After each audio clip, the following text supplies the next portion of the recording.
sure they can all hear me now. But let's... And now can they hear you?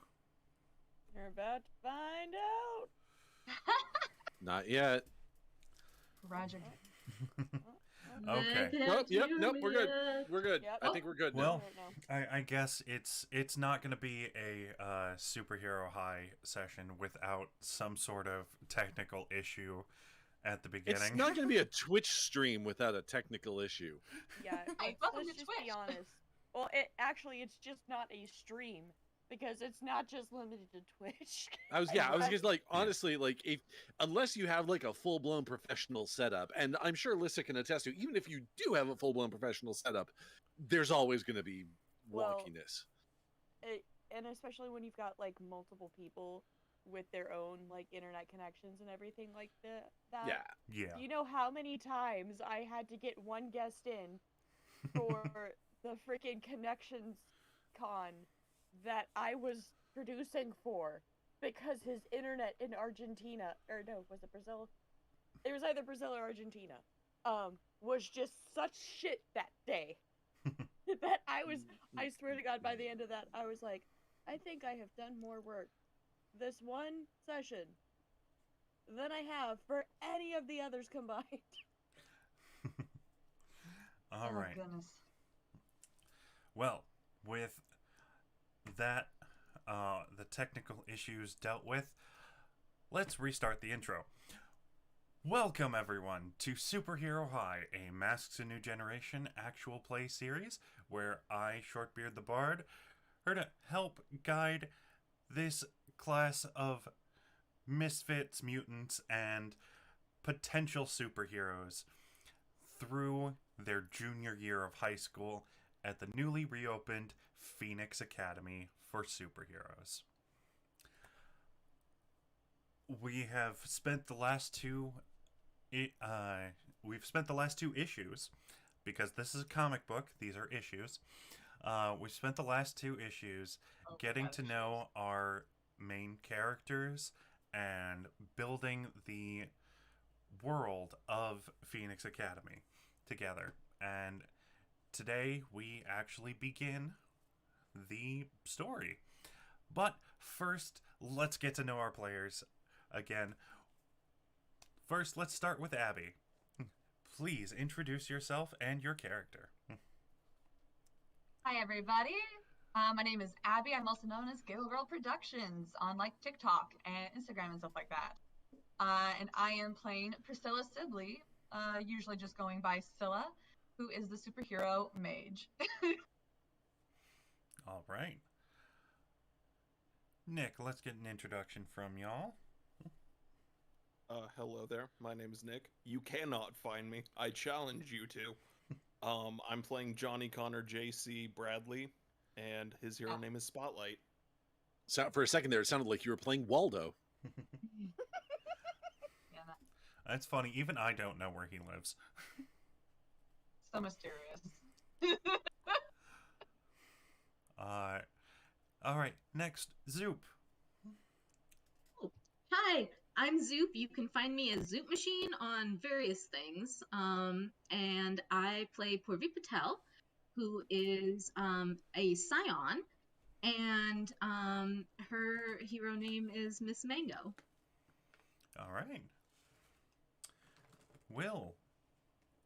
Hi, I am Radio Free Will. You may know me as Radio Free Will from various platforms like TikTok, probably not Instagram. If you know me from Instagram, we probably know each other in Meat Space. But you can also find me over at twitch.tv/vampirictouchent, where I am currently running the Volition of Onyx and Gold, an Exalted campaign, where you may also find Zoop.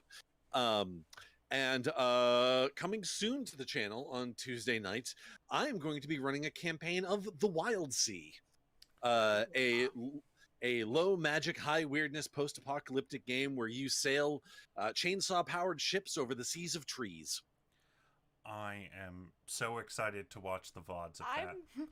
I am wondering what drugs they were on while writing that now. All right, The best kinds. They, What drugs? I Yes. I am super excited for the game because it looks very like it looks like it lives at the intersection of Firefly, Treasure Planet, and Mad Max. Like, I mean, that's a really good intersection to live at. yeah. Um, Highly dangerous, but super fun. oh yeah. But no, the creators are mutuals of mine over on TikTok, and they were making videos that they sold out of physical copies at Gen Con. So and I'm hoping that those went to some of the my friends that were at Gen Con. Speaking of people that were at Gen Con, there's one last person that has not introduced themselves yet. Yeah, speaking of friends who were at Gen Con, great segue. I've had coffee. You just need to shut me up at a certain point, okay? Yeah. Hi, I'm Geek Girl Lissa. You can find me mostly on TikTok, Twitter, and Instagram, but there's also Facebook and the like, blah blah. But I am also on Mondays. I'm on Nerdworks Media playing Bros and Dragons, which is a podcast. Tuesdays, you can find me over on the Dead Bard Society for Wintermere Falls. As well as later in the night, you can find me on Tanish Junior 93's channel playing Curse of Strahd as of last night. Nice. You can find me here on Wednesdays and every other Friday. I am on Dinner and a Game Show's channel playing Crossing the Veil. So speaking of Firefly. And then on Thursdays, I tend to be on a show on YouTube called Two Geek Girls. I also produce their Starfleet Tactical series on that channel. However, that's on hiatus until Chris gets better. He's got some health things going on right now. Also, and then you can find me here on Twitch playing my games on my channel as Geek Girl Lissa, and that's why I've got a sign. I got a sign with my name and everything. Ooh. Also, every time that Lissa mentions that she is part of a Firefly game, I do have to flex on the fact that I own a physical copy. Yeah. I'm jealous. Because the cheapest copy I could find was like $60, $70. Oh my gosh. Yeah. Yeah. Got it at my local comic shop. It's considered an orphan game now because the rights got lost by Cortex. Yeah. What the heck? Well, because they have to pay for the rights continually, and Disney also bought and it's looking like Disney's going to be making their own tabletops because the Marvel stuff. Yeah. So It makes sense that they lost the rights, but it's unfortunate they lost the rights. When did that book come out? Oh. The Years ago. Firefly one or the new Marvel one? Yeah, the Firefly one. Okay. Because I played a Firefly RPG one time, and I'm trying to figure out whether it was this or some other one. Well, there's Firefly. There's also Serenity that they made prior to the Firefly one. Anyway, our ADHD is kicking in, and we're getting way off topic. Yeah. Oh no, we're a bunch of nerds. Who thought?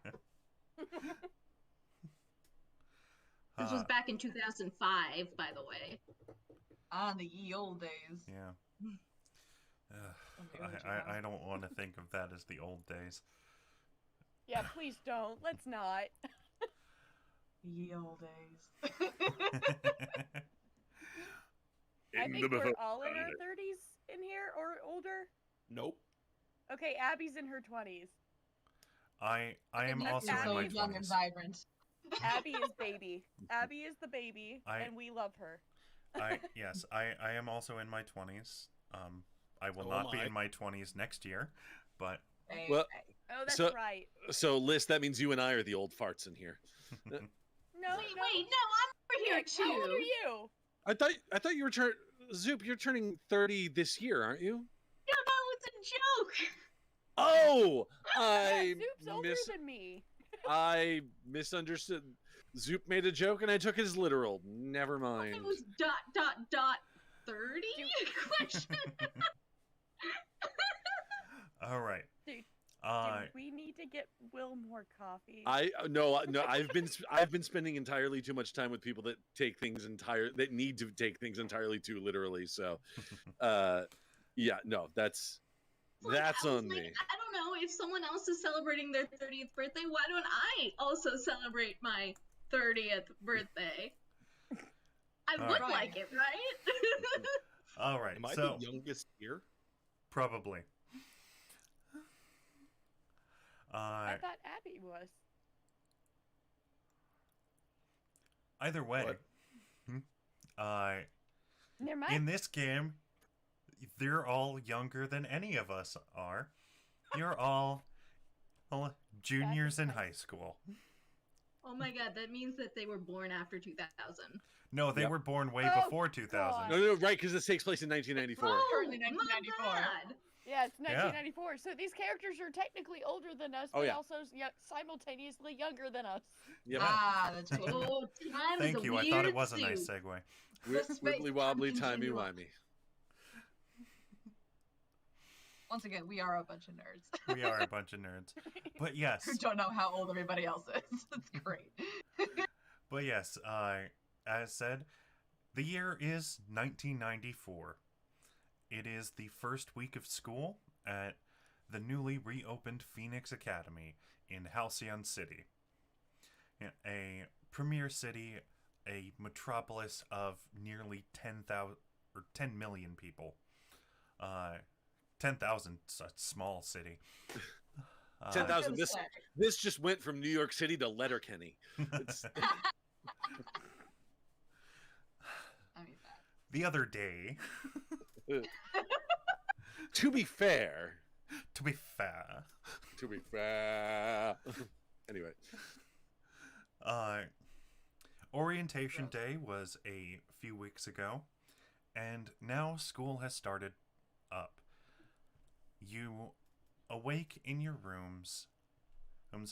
There's panels of showing each one of you waking up. Let's go in reverse order, clockwise.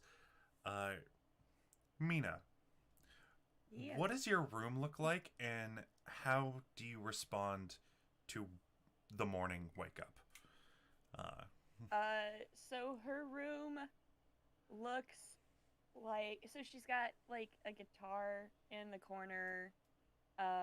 She's got some colorful stuff in there, but like a lot of her clothing is like black and things like that.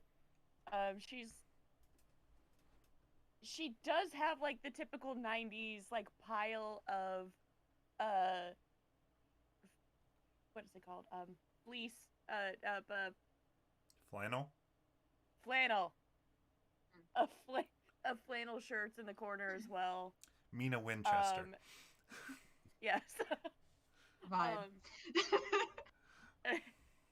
But like in regards to the wake up, she kind of just like groans and rolls over and covers her head with the pillow right off the bat.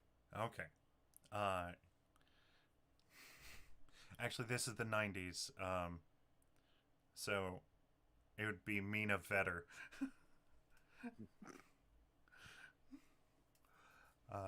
Grunge kids. Next, Rudy. Everyone is awoken by a morning alarm. That seems to just be blaring in each one of your rooms. How is Rudy's reaction to this, and what is his room, or what does their room look like? I think Rudy's a morning person. This comes from a combination of the instinct of an alarm waking you up in the military to be like, no, we have to get up, and now, but then that instant realization of like, I have to get up, but I don't have to really do much right now. So yeah, he will wake right up immediately. His room is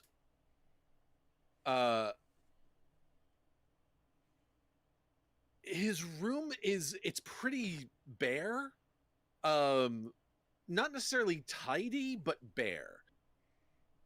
The couple of things that there are sort of sitting around the room are like his guitar or his bass, I guess. And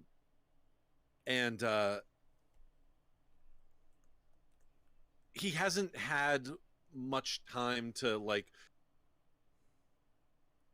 decorate, really. But if we're in a suite, right? Like there's sort of a common room to all of our rooms, or Each of you, the way that the club dormitories are laid out, as you have uh, as you have officially registered your superhero team as a club, the clubs are basically laid out kind of like a apartment where you each have your own singular bedroom. Those connect to a common area with a kitchen. okay.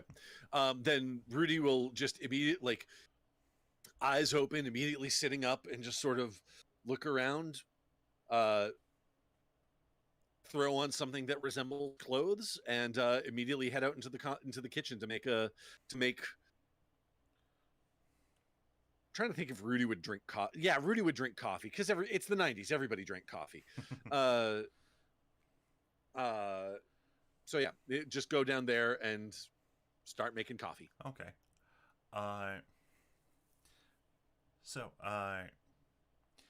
Pervi. Yeah. What does Pervi's room look like, and how does she react to the morning wake up? Okay. So I think her room is pretty bare bones right now. As someone who is expecting at any time to be kicked out, to be taken away. Mm-hmm. Her sheets are orange. And she's got a fluffy bedspread, and surprisingly, a couple stuffed animals. I just looked up, the zip drive was brought in 1994, so I think that her old school laptop has a zip drive, and the You laptop mean her is state very of the heavy. art? Her state Yes, of the art. her state of the art laptop. Her has a 30-pound zip drive. laptop. Hey, we already decided that technology is a few years ahead of what it Yes. actually was in the Yes, 90s, right? Okay. So a 15-pound laptop. Thank It's you. still a chunky fella of a computer. Technology's about, I'd say, 5 years ahead. We have Okay. technology. So it would be technology's about. So they at the call point it a of- laptop, but Yeah. you don't really want to take it anywhere. Yeah, no. So it's 1994, but our technology is about the same level of the movie Hackers. Yeah, yeah. The coolest thing about your laptop is it's got that little nub in the middle of the keyboard where you can control the mouse. And I think they had probably webcams already, but they were probably really shitty, or they just took pictures. They just took pictures, yeah. Yeah. There are people who have, video comms, but those are usually reserved for government officials and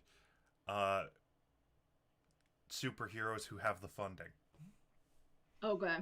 So I do think that she has one of, on the cheaper end, one of the ones that takes a picture. And she takes a picture every morning and, emails. Was email a thing at this point? Yeah. I think email was. Email was Yeah. a thing. Emails it to her aunt Mhm. of her in her school outfit. And then picks up a book, throws it in a bag, and gets ready to go. I feel so bad for Parvi. She has to get dressed twice every morning. Well, so I think by this point, we're saying it's a couple weeks in. So by this point, she has settled for she'll still wear the skirt, but she'll wear like a band T-shirt or some sort of grungy T-shirt on top. Also, yes. Because Rudy is going to ask, what band? Listen, I'm gonna go look it up. I'll come back to you. All right. You can make it up too if you want. Yeah, you can also make up a band.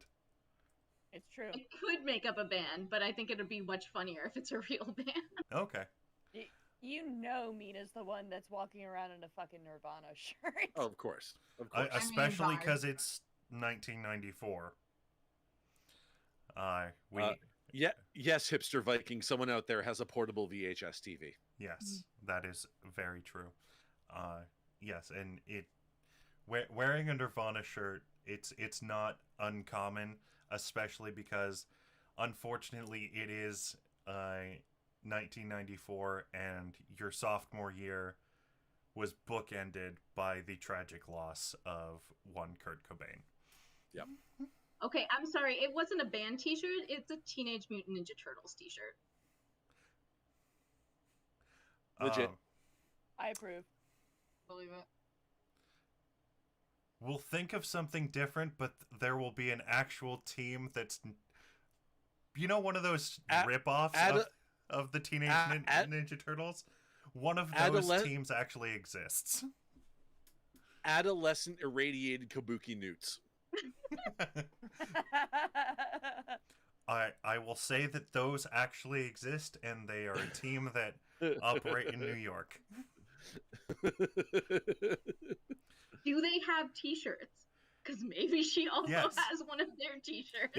Yes, Superheroes would absolutely have T-shirts. There would absolutely be Yeah. merch. Yeah, Deep in the merch. Deep Oh, in yeah. the merch. hell, Yep. They're artists. part of the Justice League's funding comes from merch sales. That's There was fantastic. There was in one of I think it was in a Mutants and Masterminds rulebook. There was a essay article sidebar thing about talking about how the presence of superheroes affects like normal human culture. What effect do superhero costumes have on fashion?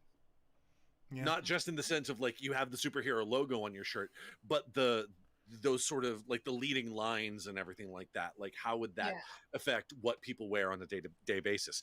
Does Superman's cape Your ideas make of like what looks powerful? What looks like this? Exactly, would yeah. start creating those Wait, kind of so you're saying that it is possible that in Superman's world there are people who wear their underwear on the outside of Yes. their It's clothes? I mean, that's a power move in our world. Yeah. But Anyway, so we've got Pervy's morning routine. JC, actually we'll get back to JC. Scylla, how are you responding to this morning wake up call, alarm, and what does your room look like? Scylla's room is definitely very colorful. She's got like a colorful bedspread that she's brought, colorful curtain kind of situations. Her walls have a lot of posters on them, like book cover posters, band cover posters kind of situations, superhero posters, just kind of everywhere. She's kind of decorating that with little things in here and there. She probably has like a light catcher somewhere like around the windows trying to cast light around. She's definitely filled out her bookshelf, and there's just a lot of doodads and whatnot tied up in there. She's got a lot of like little stuffed animals here and there. Like she's got like a little wyvern stuffed animal, a little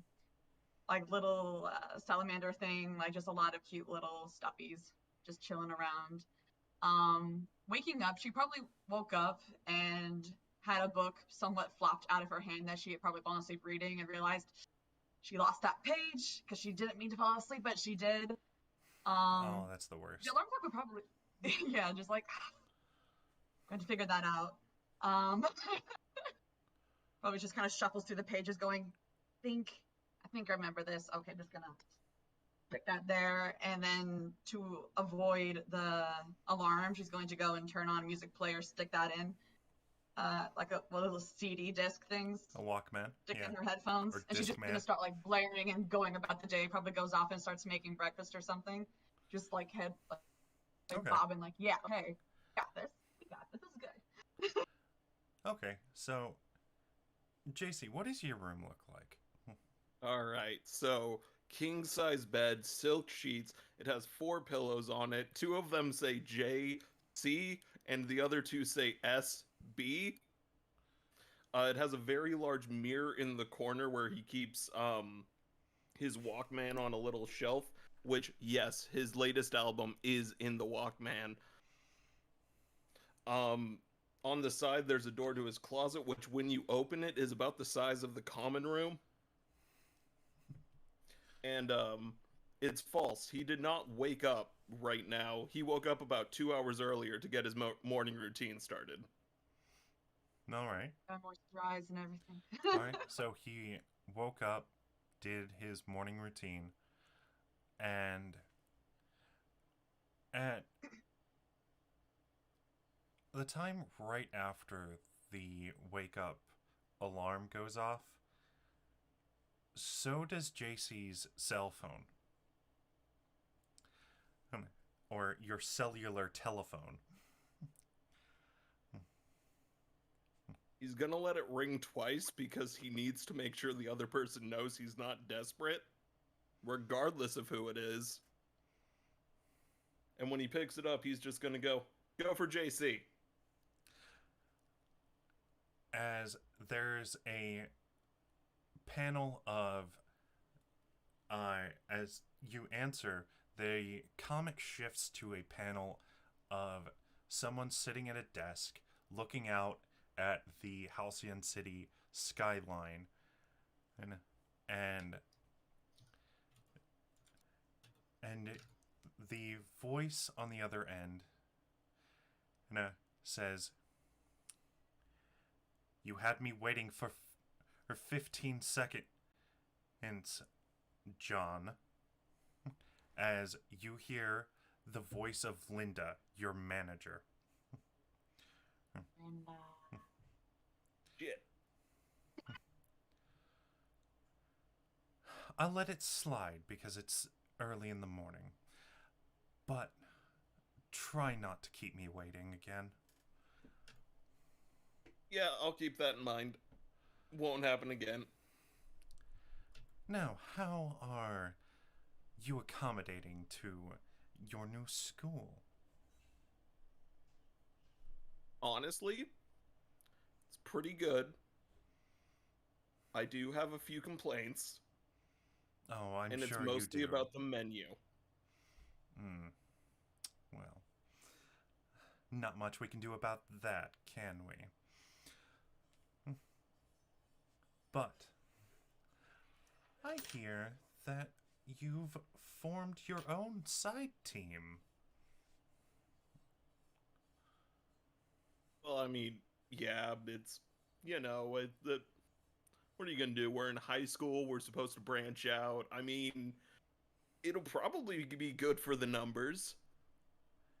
Yes, expand your horizons. But remember where you are supposed to be focusing on. Remember what your true team is. Yes, ma'am.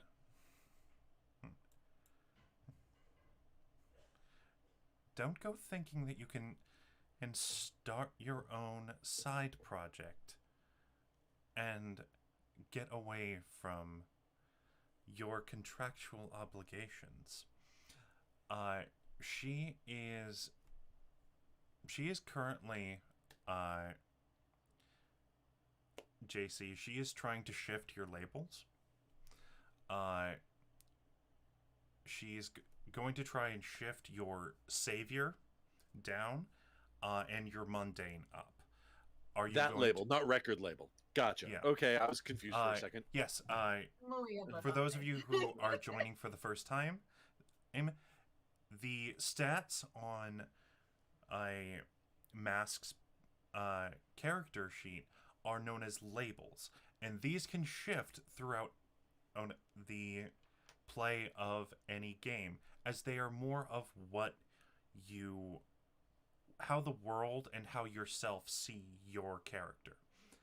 Huh. So, in this, she is trying to shift. Did Twitch lock up for anyone else? Yeah, the Twitch. We are frozen on the Twitch stream. Okay. Oh, no. We seem to be Yeah, moving it's again. because I decided to pull up the information on what we were doing. that Twitch Oh my decided gosh. to freeze up. But so she is trying to move down your savior and move up your You said mundane. your mundane. Are you going to let her do that, or are you going to try and resist this influence? Though not, I don't believe it's actually influence. She's not actually going to push her influence on you, but her words are an attempt to shift your labels.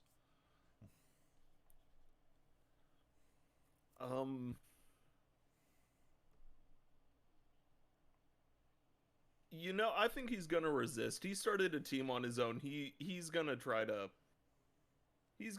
resist it. Okay. I'm going to need you to roll. Yeah, you're gonna roll, and I'm gonna say it's. Let's see what the actual ruling is.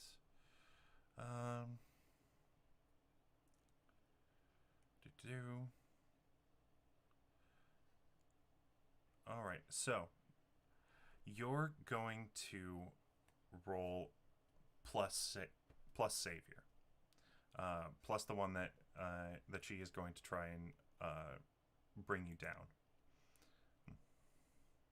All right. So roll 2d6 plus savior. This is the first roll of the game, folks. Wait, where's my kazoo?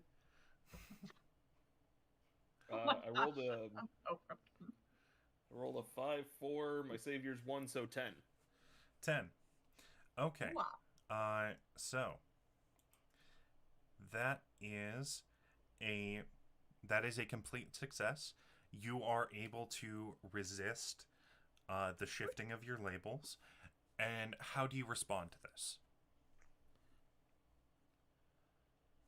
Don't worry, Linda. I got this, but if I'm just hanging out with the Superboys all the time, then people are going to get bored. They're going to think that I'm not like them. I need to hang out with, like, regular kids. Regular is in air quotes. Regular superhero kids. All right. Regular kids, meanwhile, from the kitchen here. Hey, does anybody want cheese in their coffee? Down the hallway. Wow! Just like the immigrant song from the land of Mexico. You see Mina walking down the hall, like shuffling their flannel on, and giving Rudy a look of, what the fuck possessed you to put cheese in your coffee? Put butter in mine. Gosh. I was gonna say, Cheese Whiz comes in a very similar container to whipped cream. Oh no. Oh my god. It's not even cheese. No. It's not even cheese. But yes, No. Linda says, "Good. I just thought I would remind you of where your priorities lie. As long as you're expanding your horizons for the benefit of the group." Yeah, totally. Well, I'll let you get. Oh, now, I assume class is about to start. Yeah. Radical talking to you. I'll We'll talk soon. And she just Radical clicks talking to you. Oh God, whipped cheese whiz. That's what cheese whiz is. I need it. Oh. No, but it's Uh, whipped cream that's flavored with cheese whiz, so you have like this freaking whiz. Gross. No, I refuse. Gross. I guarantee we're now gonna get Rudy trying this. Oh yeah, no, I'm Chuck. you catch him down in the kitchen where he takes a sip of coffee and he's got the can of cheese whiz in the other hand, sip of coffee, and then like definitely not enough time to swallow that sip of coffee, but does the sip of coffee and then just into the mouth. Okay, yeah. but there's not a rule that says whipped cream has to be sweet. It could be savory and just not put sugar in it. Yes, I have seen our friend Babish make it with dill Oh. and put it on bone Huh. broth. Oh yeah. Okay, for something like that, that makes sense. But anyway, so I'm just gonna get Rudy hooked on aerosol foods. Yeah. Trying to do so it. you're all hanging out in this common room. The layout very much looks like the common room from the Teen Titans cartoon, where it is one large room divided by the walkway for the hallway, and then the kitchen area and the common area with a TV and a Sega Genesis.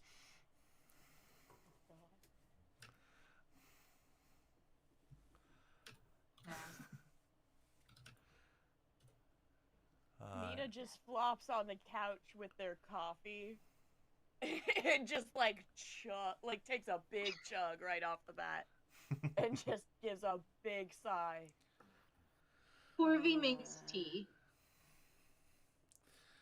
Okay, and you all notice that you are waking up. Classes start about 8 o'clock, and it is currently 6:30 that your wake up time was. Okay. So Why do we have to get up so early?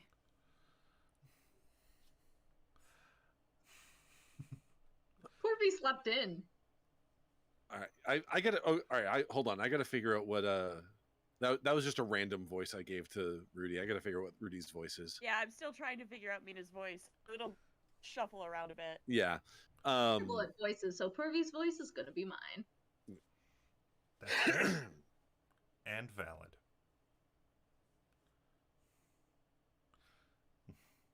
Yeah. Just a word to everyone watching. You don't need to do a voice for your PC.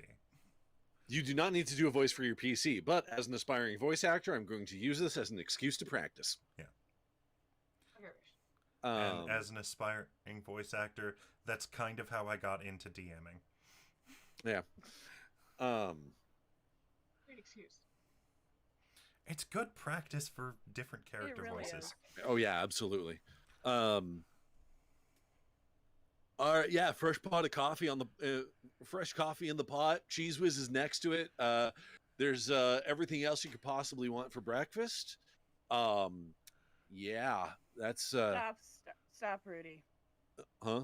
What is your definition of breakfast? The thing you eat first thing in the morning.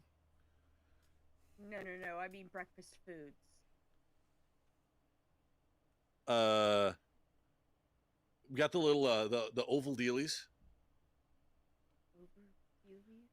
You know, he holds up an egg. You know, the oval dealies. Oh, eggs. This is an egg? It's called an egg. I know what eggs are, but this it's kind of weird that you can get a whole ass human out of this thing. That's not a human egg. That's a chicken egg. Oh, Them as sacrifice. as sacrifice. Damn. Yes, it's There's a a whole- sacrifice. And The she, snack.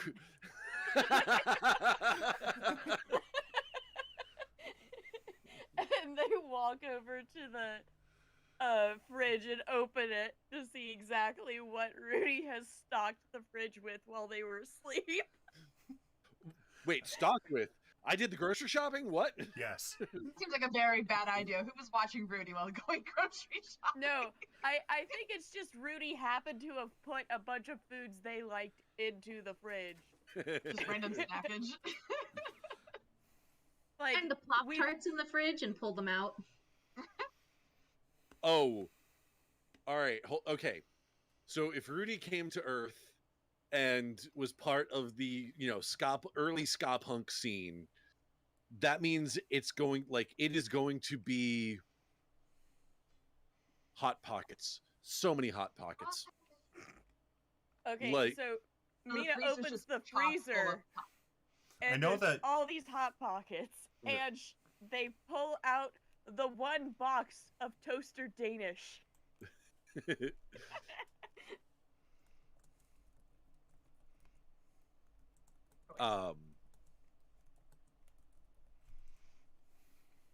Yeah. So, and actually, you know what? Rudy's gonna grab a Hot Pocket and just start nomming on it. Just full frozen. Full frozen, yeah. Just Porvy just takes it from his hand. I was eating that. Yeah, not like that. And sticks it in the microwave. All right, you can have that one. And he goes back to the freezer to grab his own. No. All right. No. Yeah, and there's just a panel of stuff in the freezer, of just various things that Rudy has gotten. Like there's a whole fish, just that he grabbed from the deli, and various other things, including a box of dog treats labeled Beagle Bites. Thank you, Hipster Viking, for that inspiration.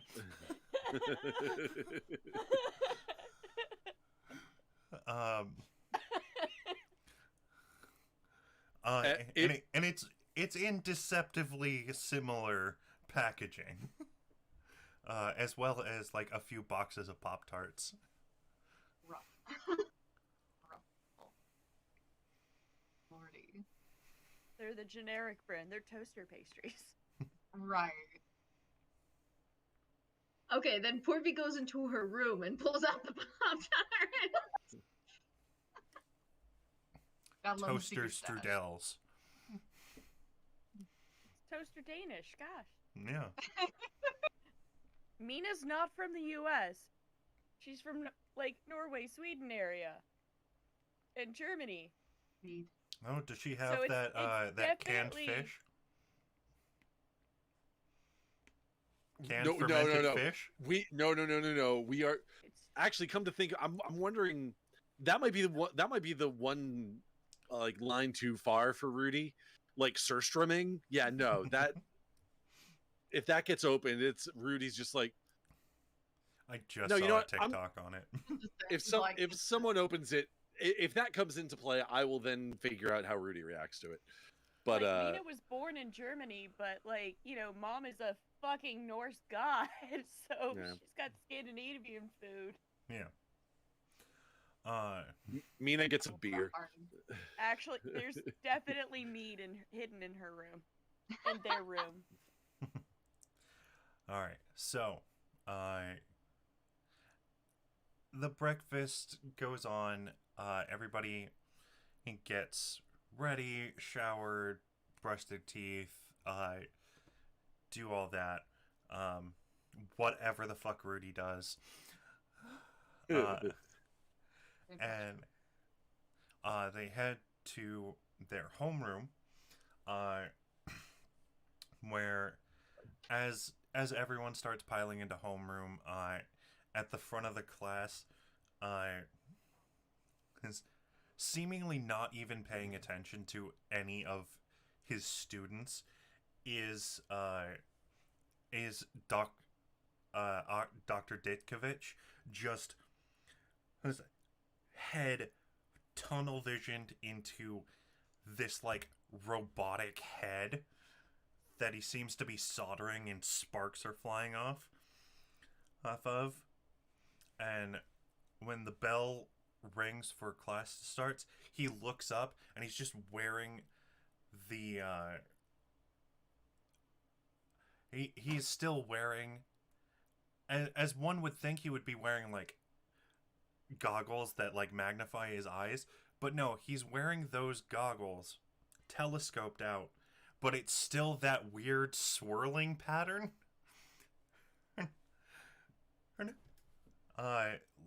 Like he's wearing a pair of cheap X-ray specs,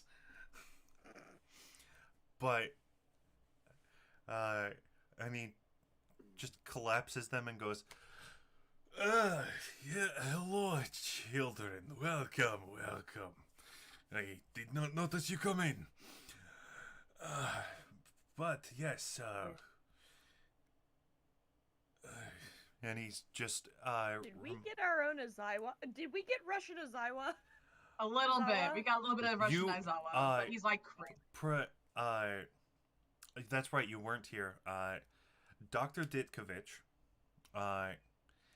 is an ancient-looking, mad scientist who, those of you who know their history, during the Gold and Silver Age, he operated under the name of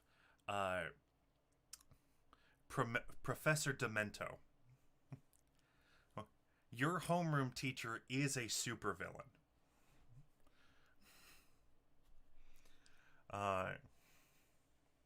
Aizawa meets the brain from Pinky and the Brain, but like robotics centric, and that's what we got. It's Dr. fabulous. Robotnik meets Aizawa. Kinda, yeah, you know what? That's it. Very much. Actually, my concept for this is actually Professor Farnsworth meets Dr. Insano.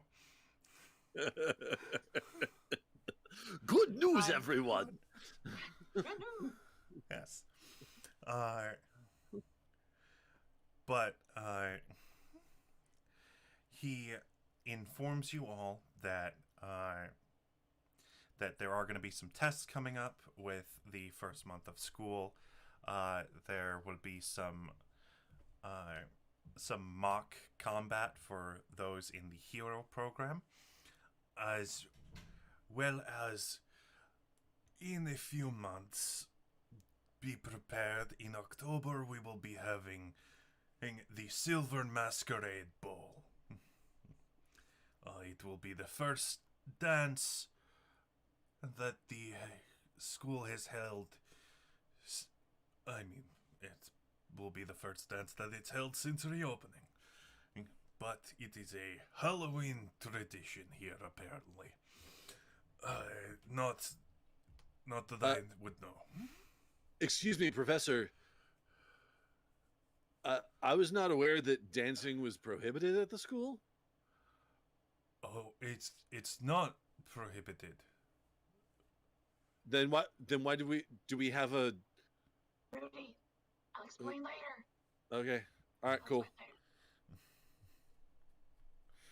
All right. But yes, there are a few mock combat tests coming up for the clubs, as well as several tests coming up for before midterms. Be sure to keep an eye out for that, and should you wish, think of a costume for the Halloween dance. As it will be, as the name implies, it is a masquerade. So do not just throw on your superhero costumes. It is supposed to be an actual event.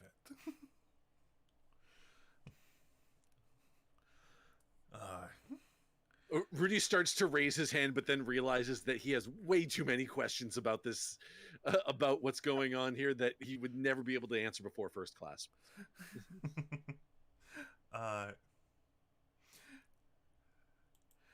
But yeah, so Rudy, you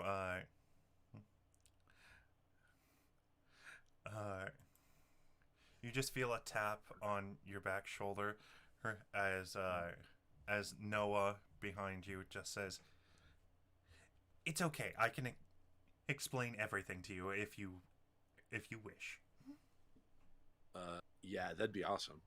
Because like, there's like, we can dance here, but we have to have a designated time, and then like we have to disguise ourselves for this dance. It's a disguise dance, and why? Corby But is do we snickering have to into her like? Wheel of Do Time we book. do we disguise ourselves to? Is it a tactical thing? Like, do we need to surprise people and be like, "Ha! It was me all along." And Noah goes, "You know what? You kind of have the entire concept. I don't know if I need to explain this." All right. Corby is snickering. Okay. All right. I got a plan. I got to make some strategies here, man.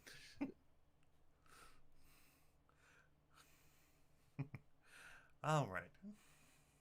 Oh no. In first week of school, and already being a cultural ambassador to who alien in cultures. Fantastic. I'm on the right track.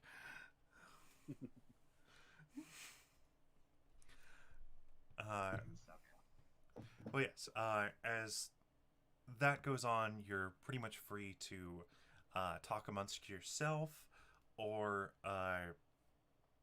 in fact, just we can just move on for the rest of the day.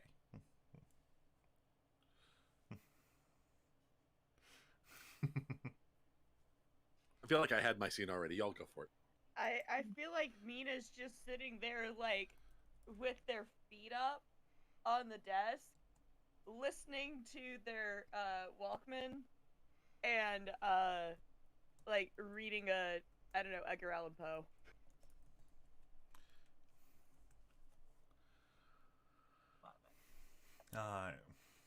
So you're reading Edgar Allan Poe? Yes, Okay. specifically The Raven.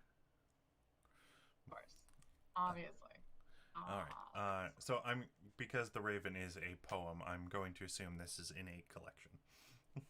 Yes. All right. It's The Raven and Other Poe. M's.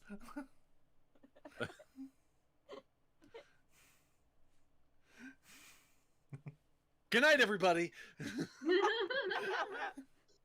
No, it's the 90s. You're supposed to say goodnight, everybody, when making an inappropriate joke. Right. Quite Look, literally. look. But We're all neurodivergent here. yes. Oh. But yes. So with nobody wanting to like everyone kind of sticking to doing some of the schoolwork they didn't finish the day before, you'll move on through the day. You'll have a period of, you'll have a math class with Mr. Crusher. You'll have a. Does Mr. Crusher look like Will Wheaton? We already made that joke. Several times, And in actually. fact, he does. He does, in fact, look like Will In Wheaton. fact. Should be pointed out, Will Wheaton today, not Will Wheaton in 1994. Oh Yes. yeah, no, definitely. He looks like That's Will what I Wheaton meant. today, complete with beard, salt and pepper, and yes, that he is Mr. William Crusher. And so yeah, let's see. had that. You've had history class. Yes. And while wandering through the halls,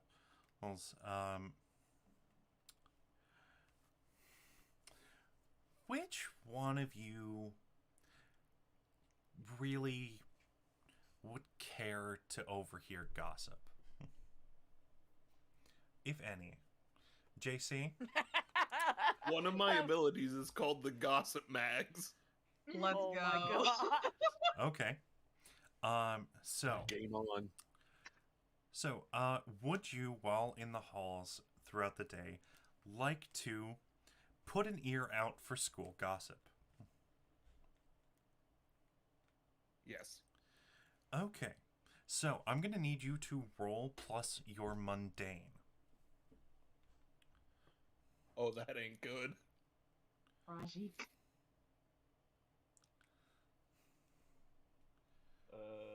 6. 6. Okay.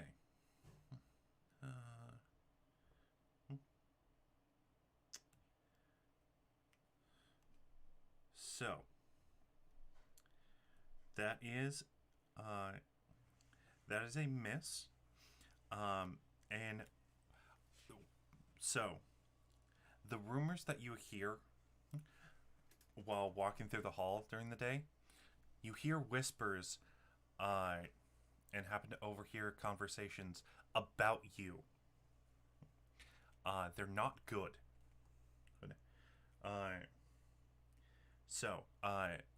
A lot of people are. There's some talks with the fact that that you've been in a club, that during orientation day you didn't stick around with your other members of your band, and that there's trouble brewing inside the Superboys, and that they might actually break up. And it may be your fault. So, with that, I'm going to say that your labels will shift because of this. Oh, jeez. So, I'm going to say your superior is going to go down 1, and your mundane is going to go up 1. So, okay. Or actually, no, I would change that to Savior. Because Savior is how in awe people are of you. Savior's the one going down, not Superior. Superior is for intelligence. Savior is for how awe-inspiring you are. So you are less awe-inspiring, because there are rumors going on around you that you're potentially going to break up the Superboys. Or you're going to leave to try and start your own band. Well, that's just ridiculous. Yeah, and they're talking especially about how your new group has that musician alien. Wait, his new band has that musician alien? The rumors around school, well, that JC overhears, is the fact that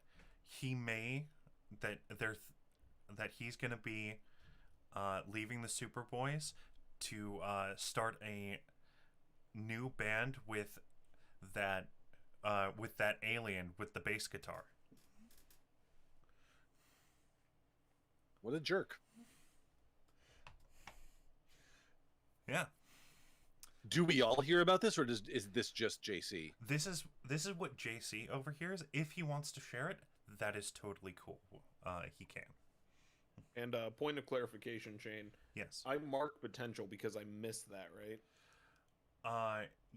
Yes, I would say, yeah, mark. I would say mark a potential. Because you went out of your way to try and hear a rumor, and unfortunately, it didn't turn out the way that you wanted it to.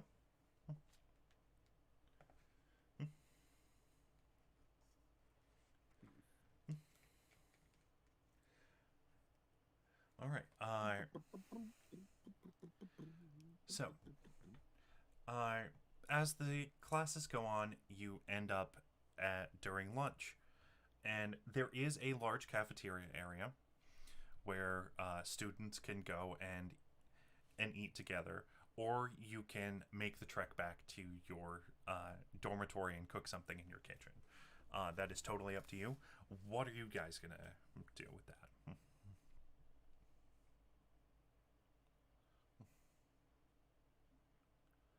Good question. Let's see. Cafeteria. Yeah. Where would Rudy you? would. Yeah, where would you eat? Where would you eat lunch? The little reject table that's the opposite direction of other tables. So you know how like they'll be all of them the same direction? There's not one that's like this instead of like this. The little reject table. Okay. Although, no, I feel like, probably everyone's broken up into teams, so maybe everyone is at a reject table. You do see that there are people who tend to sit together in certain groups. Yeah, you see like the various cliques and clubs. You see.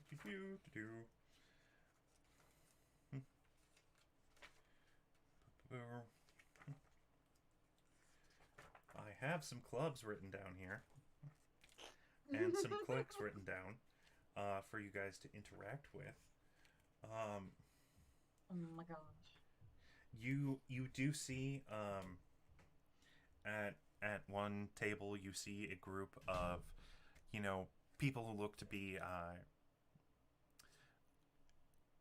androids, or Lev is also sitting there, that transformed who is now made of metal. Not a robot, but still kind of has the appearance of one. You see, like, there's another table where there's just a group of kids who have animal-like features. Yes. Like, you see someone with a big dude who looks like a minotaur. That's cool as fuck. What was that? That's cool. Yeah. Love that. You see a dude who looks like a minotaur next to sitting and chatting with someone who looks like a crow person, and the attention's completely drawn to their table every time that this person laughs, because the bull person will like say a joke, and the entire room is just filled with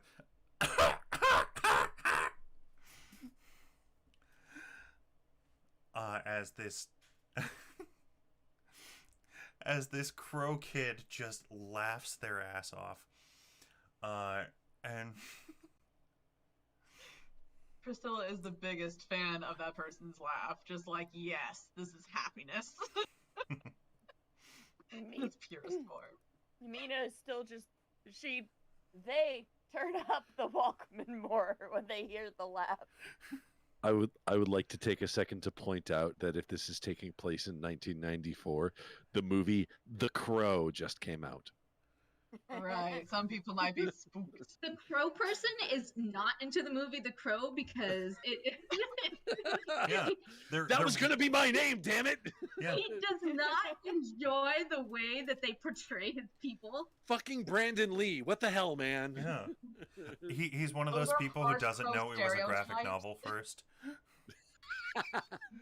Those are harsh crow stereotypes that aren't actually real. They don't actually reflect the proper behavior of a crow. Oh yeah, you're As also they're flying above someone and shitting on them. Yeah. I just stare at anybody who has jewelry like heck. Crows are very smart, Gotta but we get use some of our that. smarts for good. Yeah. Oh, gross. And as you're all getting your food and things, I'm gonna say that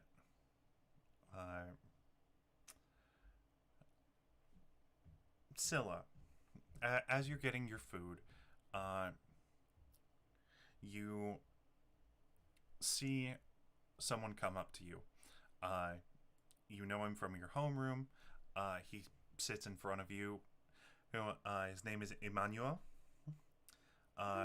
He is a Haitian boy, yeah, and he comes up to you, and I am not going to try and do a Haitian accent. One, I don't know what that even sound like, and two, it would probably be offensive. I'll But try it for the first time, especially on a stream. yeah, yeah, Where it's recorded. not something we want to offend. We don't want to offend people on this stream, but we'll say because it's the 90s, his accent is actually written into the speech bubbles. Very much how Gambits or Banshees was in the 90s X-Men comics. Right. Also how Gambits is in the current Gambit miniseries. Thank you, Chris Claremont. The Thieves Guild. Yeah. Yeah, Da Thieves Guild. I assumed it was a Caribbean accent with some French influence, but still not going to try and attempt it. No, it's... Especially when it's a POC character. Yeah. It's just safer not to. Yeah. Better safe than sorry. But he comes up to you and goes, "So you're the one they call Mage, right?" Yes. And you are Sose? Yes. That's great pronunciation, by the way. I hope so. Pleasure. Pleasure.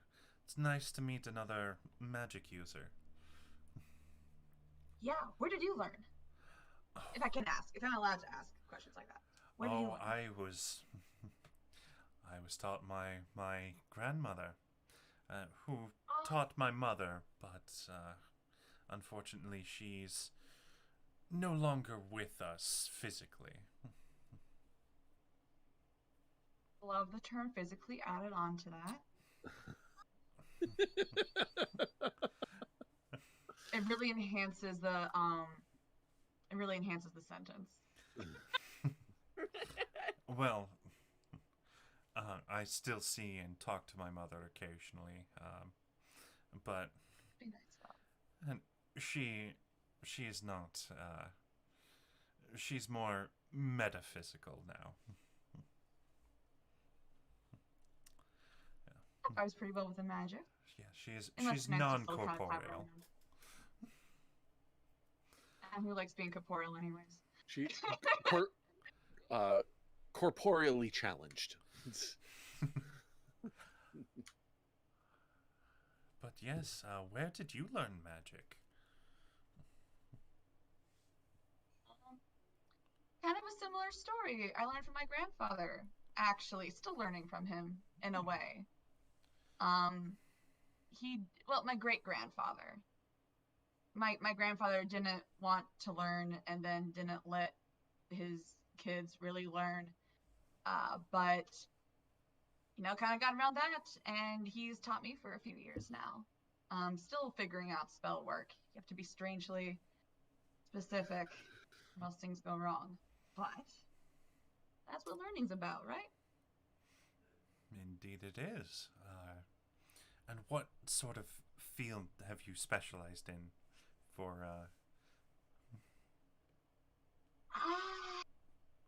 Well, I've not done any summoning because I don't understand the transference from one place through like the void of space into another place is difficult.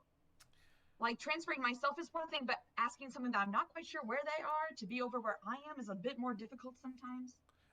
Yes, Um, I was discouraged from trying to learn transmutation magic. Transmutation is very dangerous. Seem to prefer things that are a bit more towards concepts of like warding and abjuration kind of things. But that's because I cause problems sometimes. So I like to try Well, to fix the problems as they're happening so that they don't happen in you a see way. him chuckle, and he goes, "What a coincidence!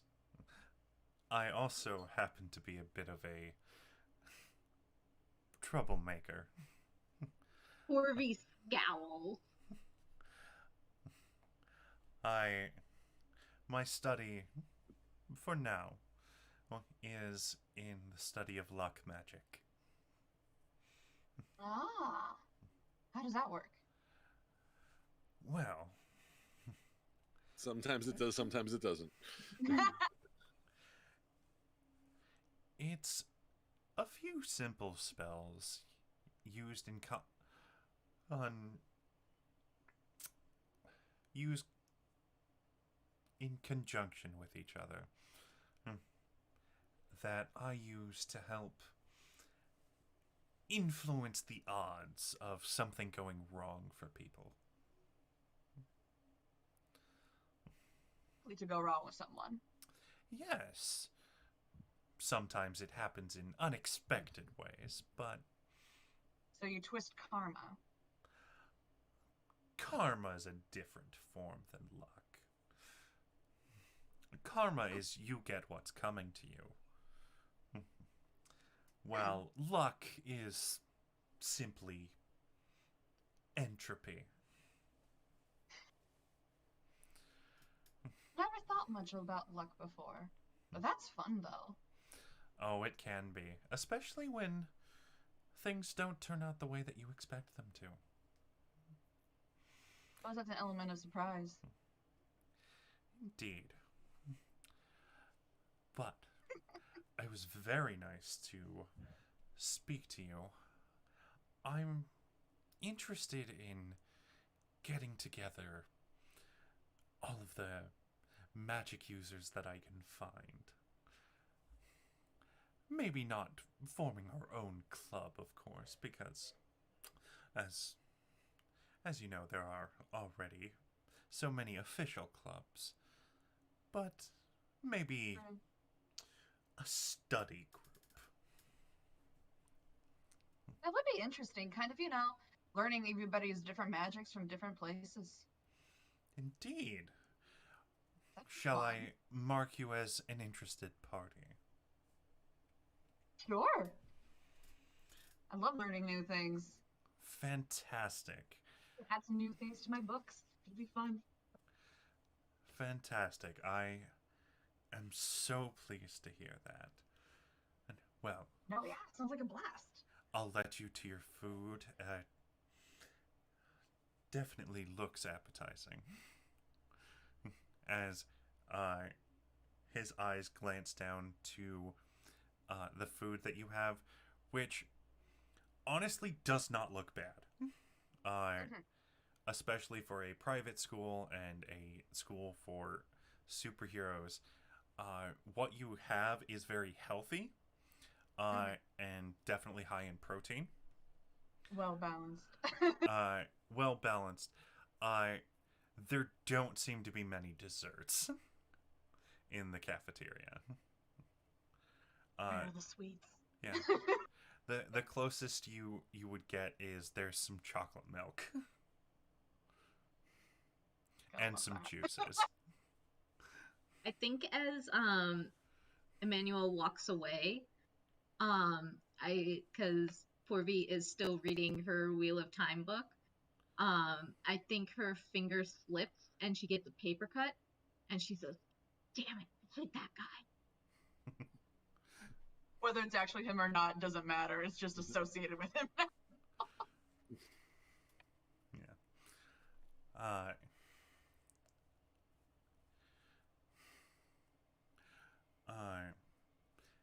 but yeah, and things go on, and yeah. So with that, I'm gonna say, with him complimenting your magic and things like that, he would that would be an attempt to shift your labels, Scylla. And Okay. you are a fellow magic user. You're unique. He's complimenting you, and trying to shift your freak up and your mundane down. Are you going to resist that?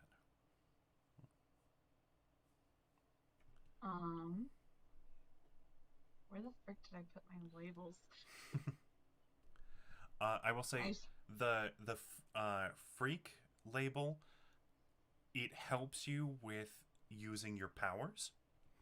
Right.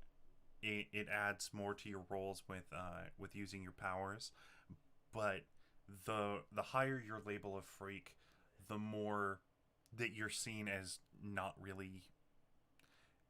You're different. You're far more different than you are your average person. With the way that my labels are currently looking and sort of how the conversation goes, in her head, she's still kind of thinking of it like, oh, that's cool. It's another person who learned in a similar way as me, similar kind of situation of just people being people with family things. Mm-hmm. And like, oh, it's gonna be like a book club. It's gonna be like a study session with just people who are all studying the same thing. I think somewhere in her head it's still like a more normal kind of academic vibe, even though it is magically turned. I Mm-hmm. think she's going to resist shifting the labels. Okay. I'm gonna need you to roll plus mundane. Roll plus mundane. Oof. I'm not great at mundane.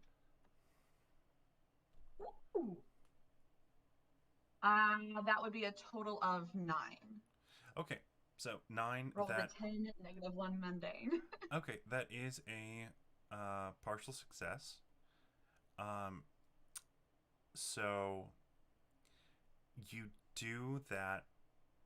You are able to resist his charms a little bit, and uh, he and the panel shifts to him walking away, and with a slight scowl on his face as he moves his hand and actually does cause Purvi's paper cut.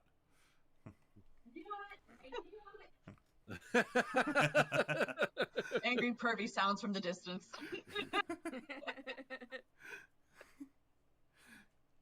Yeah.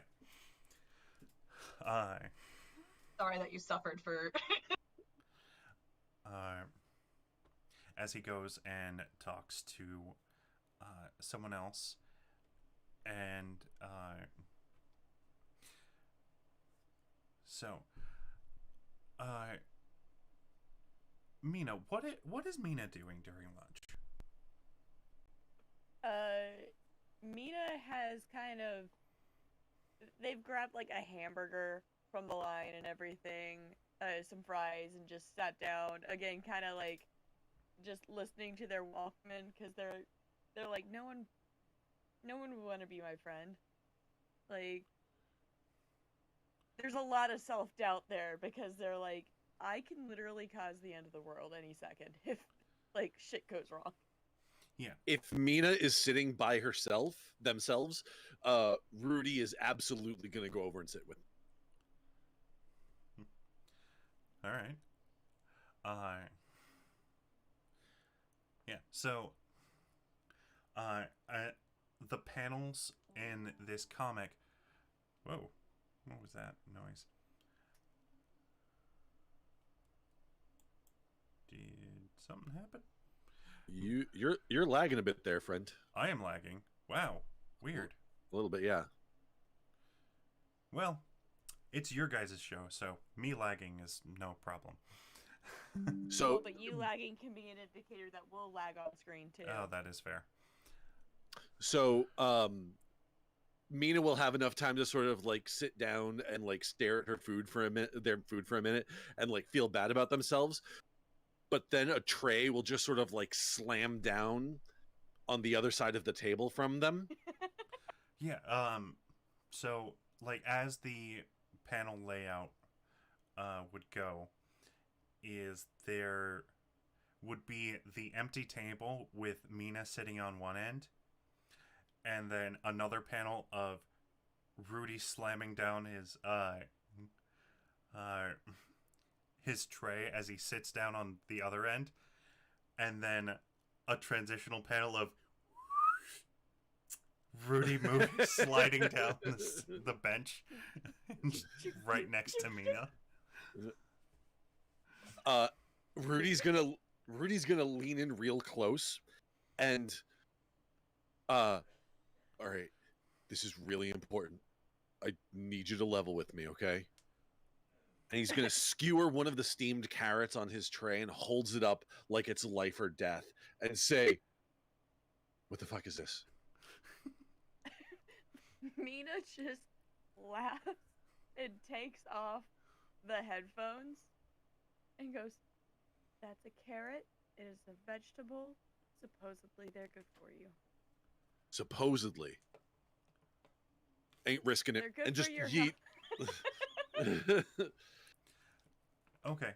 I love that.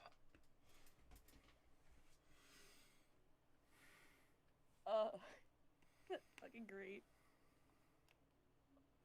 Like, supposedly, that seems sketchy. God. Yeah. One less vegetable in my life. Okay. So you fling the carrot across, and it hits somebody in the back of the head. Not even paying attention. Okay. Out of sight, out of mind. The janitor robots will pick it up.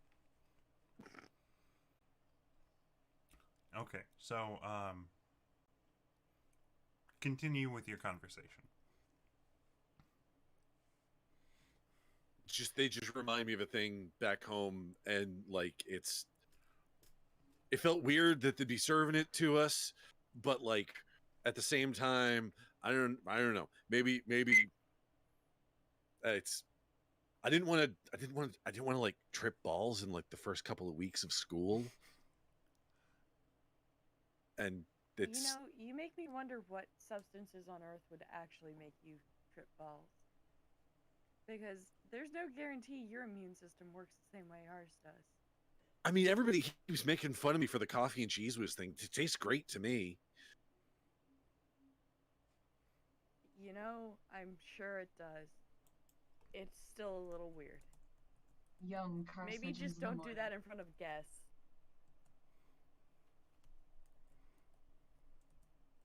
All right, we'll see what that. I mean, I'm not going to make anybody do it. I'm just over here being me, living my best caffeinated lactose life. Have you tried ice cream yet? I've seen it, haven't tried it yet. You guys have so many foods. You guys not? I mean, no. Why? It's just what they do. It's we have the food we need to fuel our bodies, and like that's like there's like one purpose for it, you know? Like there's one thing that we got to do for it, but like you guys have food for like joy. Like it makes you happy, and that's awesome. And it makes me happy too, and it's so much fun. Mina tears off a piece of their hamburger and just like slides it in front of Rudy. Oh,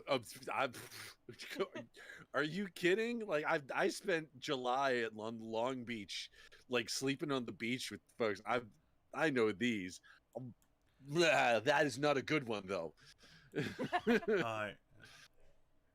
Suddenly, yeah, yeah, there is just Rudy. I want you to, take a powerful blow. Take a Oh my powerful gosh. blow. What what do I have to do for this? All right, so you're gonna roll. Damn. You're gonna roll plus whatever conditions you have marked. You don't have any marked, so you're going to just roll 2d6 and tell me what happens as a lasagna flies through the air and hits you in the face. Not a lasagna, the messiest of the nudes. I mean, that sounds tasty. It is pasta Damn cake. it, I want lasagna now. 4. I do love it. I rolled a 4. Okay, so when taking a blow, you do want to roll low. Oh, okay, cool. Oh, Yeah. So, you have rolled a 4. You stand strong. You can, so mark a potential, and tell me how you weather this blow. Turn around and eat it. I kind of feel like I no sell it. It just sort of like hits me in the face, and I just kind of don't react it for a second, and just pause and look around. Like I actually paused to taste it first, and just like, was this pizza? That would be lasagna. Rudy. And It tastes like pizza. Pizza and lasagna have similar origins. They both have tomato sauce. So as there is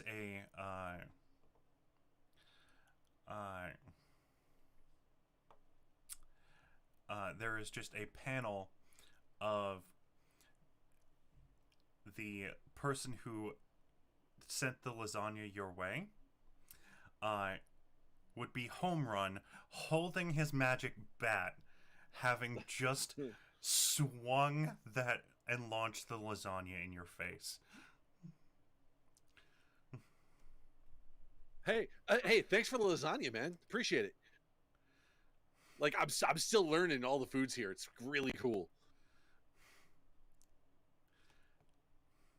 He just stares at you confused for a bit Mina's just rubbing their face like, before maybe if we ignore it, it'll go away.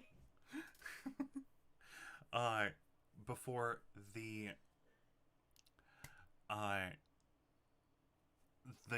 lunchroom just kind of bursts into a full-on food fight thanks to one thrown carrot. It's a superhero high school. It probably doesn't take much to get these kids riled up. honestly, the hormones are all fucked up. So, As the food starts flying, I'm going to phase out, so it all just goes through me. okay. I was imagining him trying to hop up like a dog, trying to catch everything. So I'm gonna say, as Chips on the hot dog. I'm gonna say as the first things start flying in your direction, and you phase out, I'm gonna have Mina. You're gonna take the blow. Oh no! Because they phase through Rudy and go to hit Mina. So I'm gonna need you to roll me 2d6. Rough. Oh no, that's a 9. Okay. Okay. So, Good on other rolls, not on this one. well, it's also good on this one because 7 to 9 is still a partial success. So,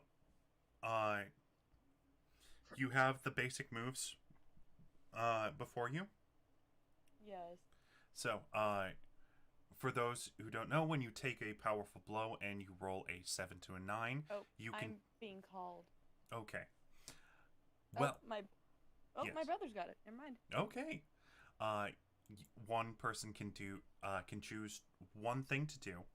You can lash out verbally, and provoke a teammate to which would provoke a teammate to foolhardy action, or take advantage of your influence to inflict a condition on them. You can give ground, giving your opposition an opportunity, or you can struggle past the pain and mark 2 conditions. Since this is a food fight, that is not going to be an option, because this is just a quote-unquote powerful blow. This is the... Yeah. I would say you can work through it and mark 1 condition, but you're not gonna mark 2 conditions for, somebody Right. throwing a pot pie in your face. Ooh, pot pie. Ooh, That sounds That- like good home cooking right there. That sounds good. that sounds like good home cooking. It also sounds like a grenade in a food fight. Yeah. No, like when the little pot pie's little aluminum backings like smacking you, that's gonna hurt a little bit. Yeah. Yeah. Especially if that Yuna's gonna aluminum, like, lash out catches you. verbally Okay. and just like let out a string of fucking curse words in German and Scandinavian and every language that she mildly knows. Are you Okay. Are you lashing out at Rudy though? But who are you? Which just teammate that. are you lashing out at? Yeah, probably Rudy for the for phasing. Like just like bad timing. It's like, what the fuck, Rudy? Yeah. Pretty much. Okay. And so, in response to this, what does Rudy do? Because she is essentially provoking you. I'm provoked. Yes. So let me see the provocations. yeah What are the rules for Provoking. provokingness? the rules for provoking. Provocation. Yes. How do you be Uh, provocative in this game? Provoke someone. So. For PCs,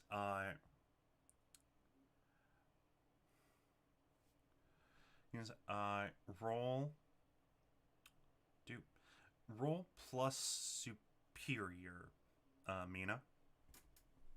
Roll plus superior. Alright, let me find my superior.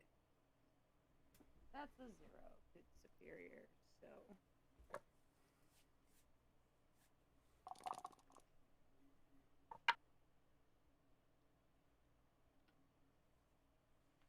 Eight. 8. Okay. So, so you're trying to provoke them, and you lash out at them verbally. What do you want them to do? Just be sorry about it. Okay. They're not trying to, like, be, like, mean. They're just pissed off that they got belted with food. Okay. Their favorite band shirt, gosh. Okay. So, is Rudy going to do that? Feel guilty about not blocking.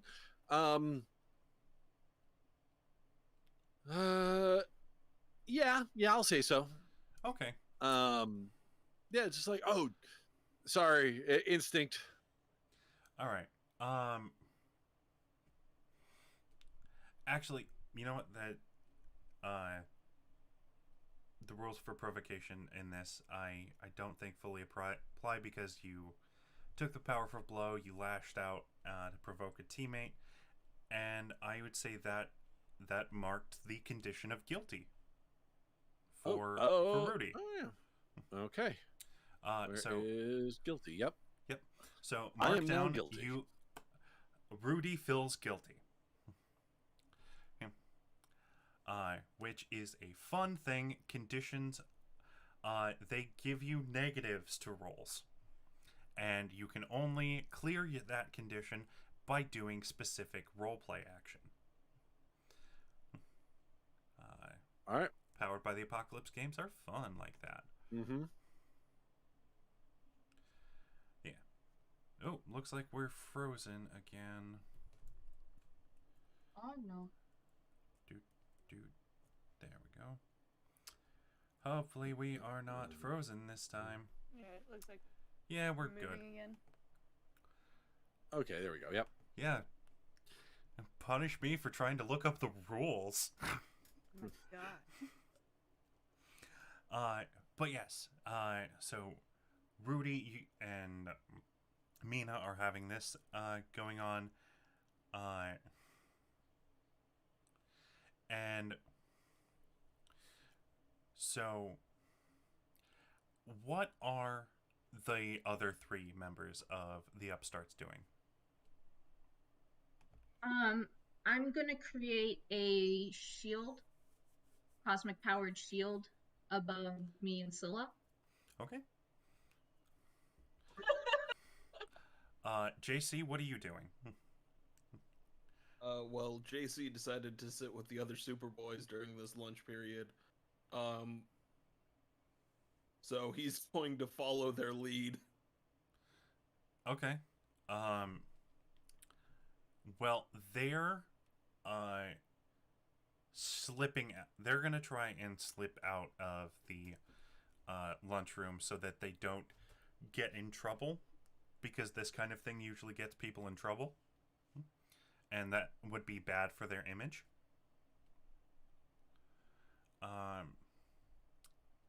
So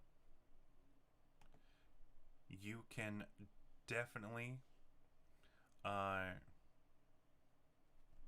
so what I would suggest for that is you can assess the situation if you like.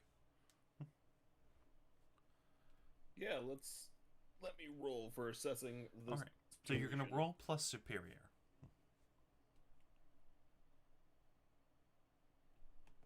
12. 12. All right. So, you can ask me 2 questions off of the list that is provided there. You have the basic moves? Yes. Okay.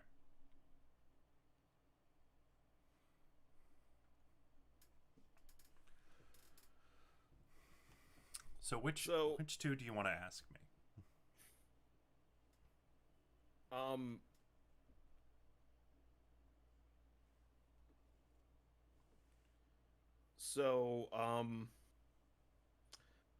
How could we best end this quickly?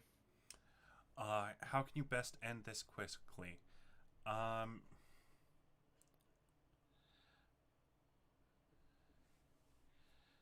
Best way to end this quickly is for people to run out of ammunition. Best way to end this quickly is to get rid of the food. Rudy, get eating. And my second question, then, what here can I use to get rid of the food? Rudy, get eating. Well, there are several things that you think you can do to get rid of the food. One of the things that comes to mind is, hey, isn't one of my teammates magic? Can't they just magic away the food? So so Scylla could potentially, do that. Also, one of the members of your team, has elastic abilities, they could potentially eat all of the food. What's that one magical creature that literally just keeps eating until it's like fully crazy, like it just keeps going? What is it called? I'm not sure. Oh. But- It like just keeps expanding and expanding the more it eats, so you try to get it rocks or something so that it's too heavy to move. I think it's called a will. Who's feeding you rocks, Will? Why are you identifying? What is that thing called? I'm gonna look it up. Don't think about it. Don't worry about it. Yeah, the easiest and most simple way that you can think of is get somebody to magic away the food. Okay. So he's gonna look at his the band leaving, then he's gonna look towards the cafeteria, and see the magic barrier protecting everyone from the food. Look back at his team. Look back at the barrier. Do that a couple of times before he says, "Ah, god damn it," and bolt it for the barrier. Okay. Now, question. Yes. Does he go through the barrier, or does he hit the barrier and bounce off? Does he bounce I off? hope I Do hit you- the barrier and Do bounce you off. let him, or do you notice him? No, I do not. I don't think I notice him. Okay. So when Should I roll to see if I notice him? yeah, let's Roll to say see the shit. yeah, okay. Not to see if you notice him, but you put up the barrier to defend yourself and Scylla. So I'm gonna have you roll to defend. You can either roll to defend or roll to unleash your powers, whichever one that you feel would most apply to this situation. Actually, unleash your powers would be to overcome an obstacle, reshape your environment, or extend your senses. So I'm going to say you're going to use, you're going to roll to defend. So you're going to roll plus your savior label. That's a 9. Okay, on a 9, so that is a partial success. So it costs you either exposing yourself to danger or escalating the situation.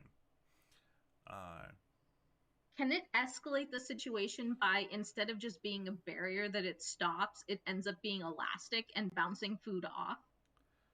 Yes. Yes. Okay. Yeah. So your barrier is not a solid construct. It has some give to it, and it ends up Just like absorb the Yeah. like the kinetic energy Ricocheting. of the flying thing, so it just kind of hits and falls. okay. So So I'm saying the opposite of that. It's going boing. yeah. Also, it's a like ricochet rubber, thing. like So literally just like projecting things back at people when they toss Yeah. it out. all right. So do you already have influence over Scylla? I do not. Okay. So now you have, now that you have defended her, you can either take influence over her, or you can add a point to the team pool, which the team pool is a pool of just points that you can add to your rolls at any point. You can use one of the team points to add to your roll and help you with certain tasks. Right now, as this is the beginning of the session and the beginning of the story, you currently have 1 in the team pool, and you can either add to the team pool or you can take influence over. I'll take an influence over Scylla. Okay. All right. So, Scylla, Pervi now But has if it's influence bouncy, over you.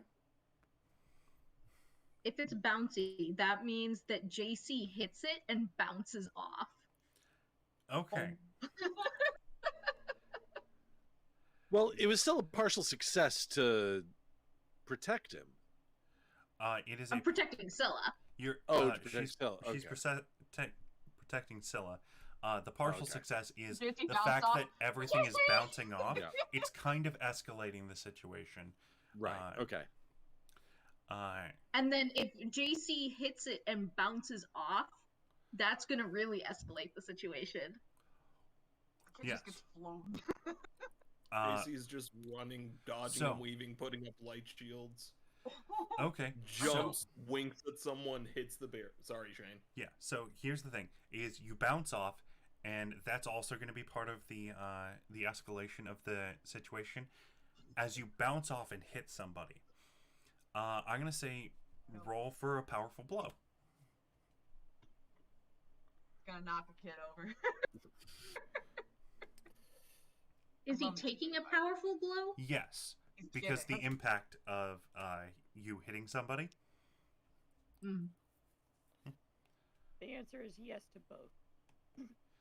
Ooh, that's not bad. 6. 6. That is a success. So you stand strong, mark a potential, and tell me how you weather the blow of knocking into someone. Also, who do you fly into? Lev. I was gonna say if there's gonna be someone that you need to weather the blow of being knocked into someone, it's got to be like Lev or Leon. So JC jumps, hits the barrier, just reflects off, and just smacks right into Lev. Okay. And how do you weather that blow? I think Lev just catches him. Okay. So Lev, instead of you flying and hitting Lev, you stop just short as he catches you and sets you down, kind of brushes you off and goes, "Whoa, you almost took a nasty spill there." Yeah, I almost did. As you just see some mashed potatoes hit him in the back of the head, and he's just kind of standing there unfazed by certain foods, and he just goes, "Yeah, I mean, I'd probably get out of here, but there's still some people throwing food around, and I probably should do something." Well, I hope you're more lucky than I was. Okay. Were you trying to do something? Yeah, I was gonna ask Zilla if she could magic the food away, but she's in the barrier bounced me off, you caught me. That's a really good idea. Right? Yeah, you should probably go ask her and not run into the barrier though. I think that's where I went wrong the first time. Yeah, that might have been it. Do you mind being my human shield? I guess no.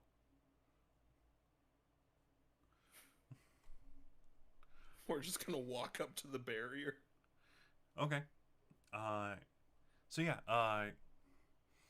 as there's just some panels of food flying and bouncing. Some are bouncing off the barrier.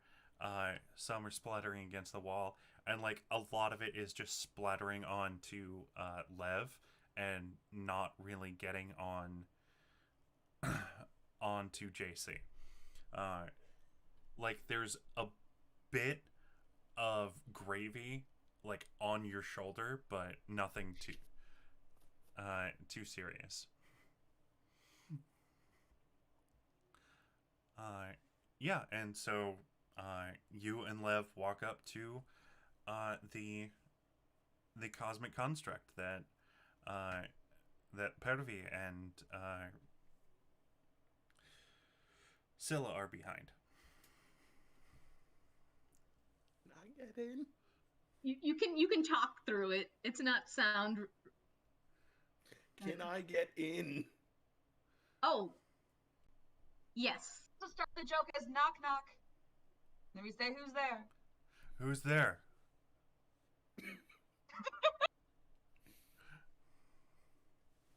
Love it. How do you get them in?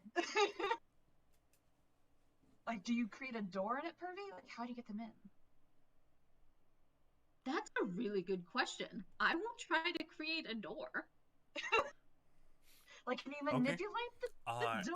I'm gonna say roll to unleash your powers to reshape your environment. So you're gonna roll plus freak. That is a 9. Okay. So, you can either mark a condition, or I can tell you how the effect is unstable or temporary. It is your decision.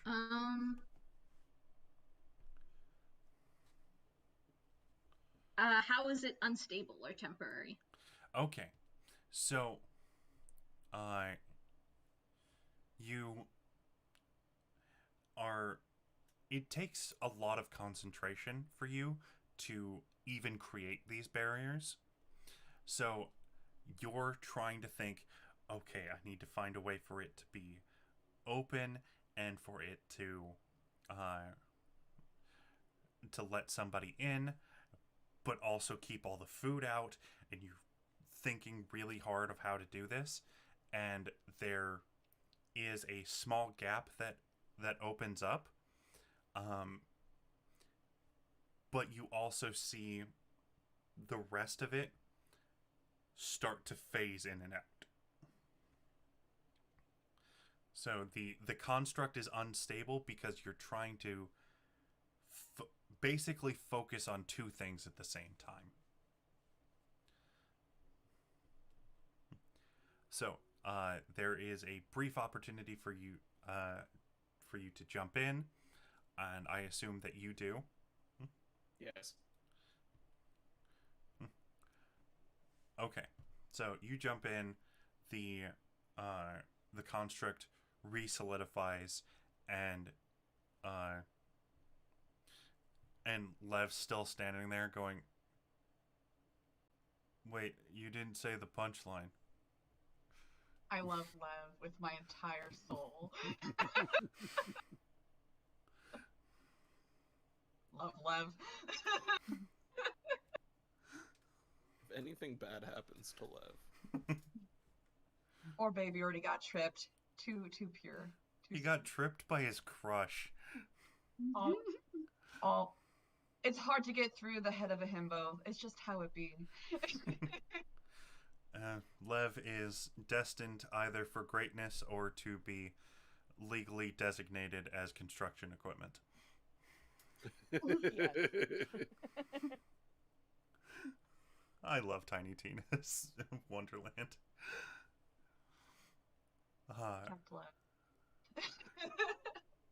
But yeah, so you're all behind. Lev just kind of walks off confused to try and like calm people down and get them to stop throwing things.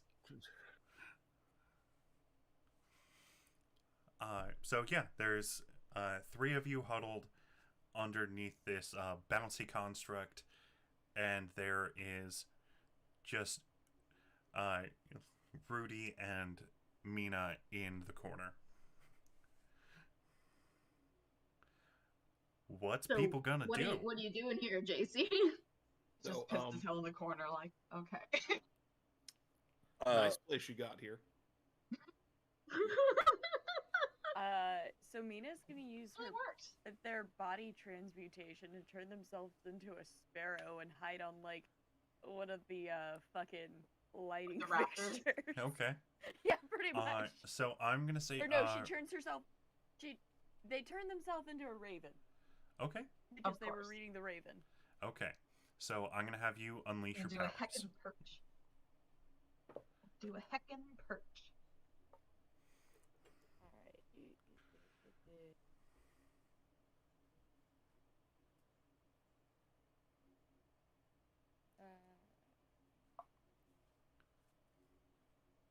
plus freak. Okay. Yeah, roll plus freak.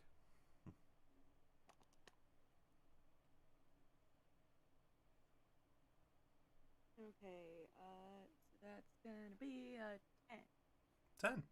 You do it. There's no complications. You've done this several times before.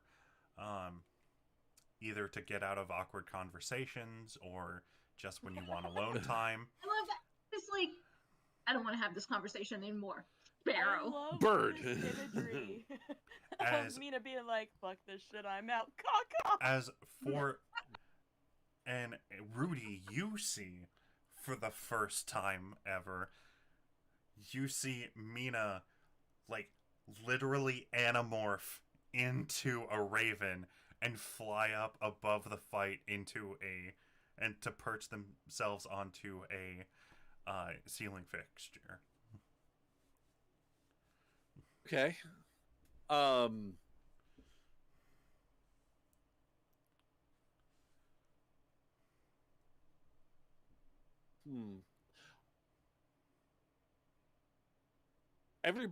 Everybody in my team, in my club, seems to be sort of making themselves scarce. Mm-hmm. So I think I'm going to try to do the same. Okay. I am actually I'm going to reach into my pocket and take out a small strip of metal. It looks a bit like a short nail file, but completely metal. Mm-hmm. And just sort of like toss it to the ground. As I toss it on its way, it grows and extends into the shape of basically a skateboard without wheels. And I'm going You're to gonna Silver Surfer out of there. I'm gonna try to get the hell out. Actually, wait. I want to try something actually. I'm not gonna Silver Surfer out of there. I want to try to Silver Surfer, get on my board and try to move quickly. But I want to try to phase through the cosmic shield. I'm trying to get into the shield. Yeah. Okay. So, I'm gonna say you're going to first unleash your powers. Okay. Actually, first you're gonna hear a voice say, "Hey, I wasn't done with you." As Home Run points their magic bat at you. They're gonna try. It's gonna get real. They're gonna try and provoke you. So Okay. Yeah. I'm gonna have you roll plus superior. Okay. Let's see. Plus, what is my superior? Oh, I actually see, that is a 9 on superior. That is a 9. So, you can choose.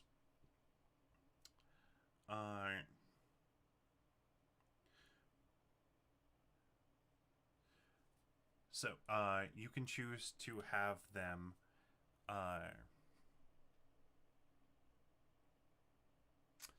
Okay, so they're asking you to.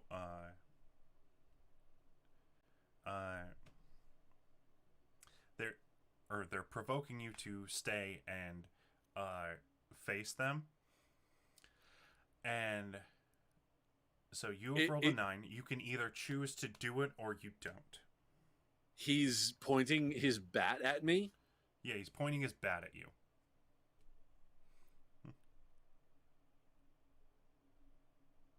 Okay, then I'm not going to do any of the things that I just said. Instead, I'm actually going to take out my base and point it at him. Okay. And just start strumming out one of the lower notes. Okay. So you're gonna directly engage. So you're gonna do what they say. So add one to. You're gonna add one to the team pool. Okay. And you're going to directly engage a threat. Yeah. He's threatening me. Or are you unleashing your powers? I think this is going to be this. If I'm not mistaken, unleashing powers is like sort of pushing your powers to their limits. This is just honestly like my base is also the alien weaponry that is my powers. This is what it's designed to do. Okay. All right. So then, yeah. So So am I rolling plus danger then? Or? You're gonna roll plus danger. Okay, awesome. I suck at danger. So as he I'm like, okay, okay, so we're doing this, making the reference a good 20 years before Hamilton comes out. And just as I play a couple of notes and then just start I start playing faster and faster and start playing like a couple more intricate riffs and until it sort of builds up and there's a concussive, not lethal, concussive blast that launches from the neck of the base. Okay. So roll plus danger. And I get a +1 for this, you said? No. What you did is you added 1 to the team pool. Right, that's right too. Okay. Which, if you want to add that 1 to your roll, you can.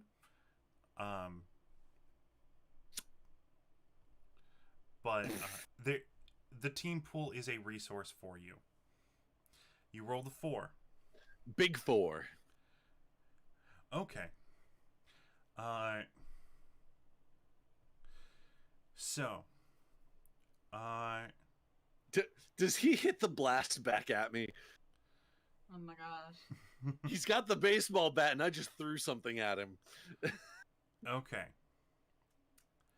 So, yes, actually, as this like wall of sound starts coming towards him, you see him pull out an apple, toss it up, and the runes on his bat glow as he just smacks it. And it just forms like a sonic cone as it disperses your sound waves. And you're going to take a heavy blow. Oh my Alrighty. lord. Oh no. Oh, good. The time that I didn't want to do that. So what am I...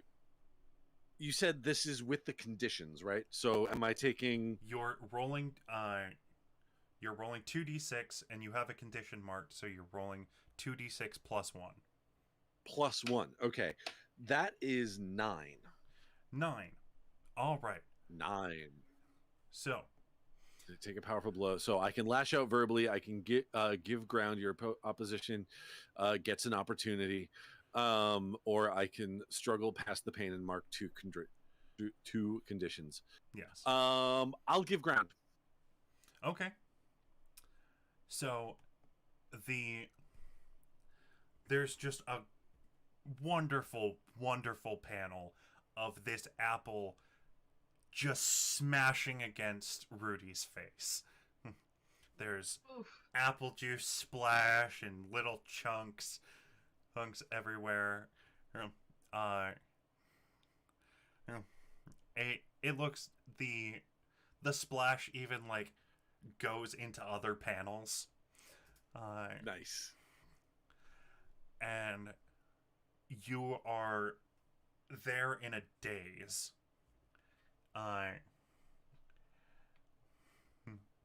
Is anyone else going to do anything as your classmate starts making an advance towards Rudy? Yeah, Sam. I'm gonna make a wall in between them. Okay, so you're gonna unleash your powers? Yep. All right. Actually, this would be defend. Defend. Okay. Can I fly down and steal his baseball bat and fly it up to the rafters with me?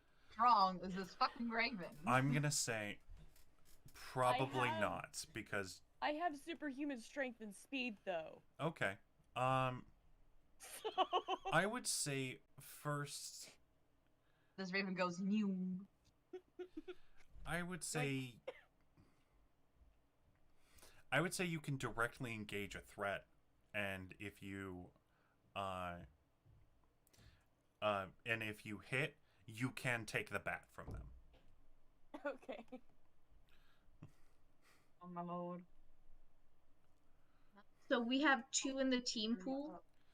There is 2 in the team pool currently. Yes. I will take 1 to get that to a 10. Okay. So you're gonna defend. Yep. So. That's a 12. Or actually, no. I'm going to. No, I'm not going to take 1 from the team pool. So that's a 9, and I'll expose myself to danger.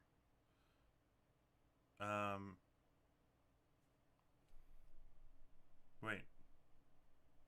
You're defending? Yes. So. Okay. And what else are you going to do? Are you going to add to the team pool? Take influence over the person that you protected? I'll add a team to the pool. Okay, you're add 1 to the team pool. Okay, cool. So. Wait, do I get to choose one on a 9? Yeah. On a Yeah. 7 and 9, pick 1. On a 10 plus, pick 2. Yeah. Yeah, you get to choose 1. I got a 12, so I'm taking the baseball bat and surprising them, and then flying back to the rafters with the bat, and then making like little happy raven noises at the fact I have a shiny bat. Okay. So yeah. Oh, motherfucker.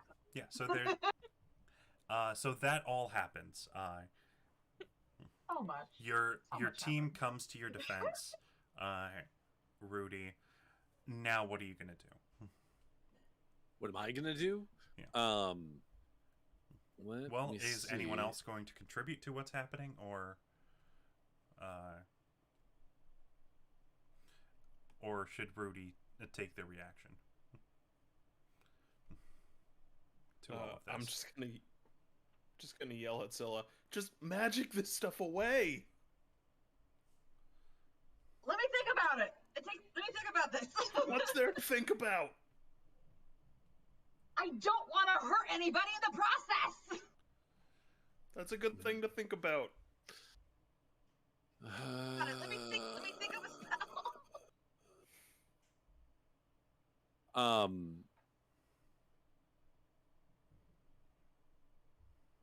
Let's see.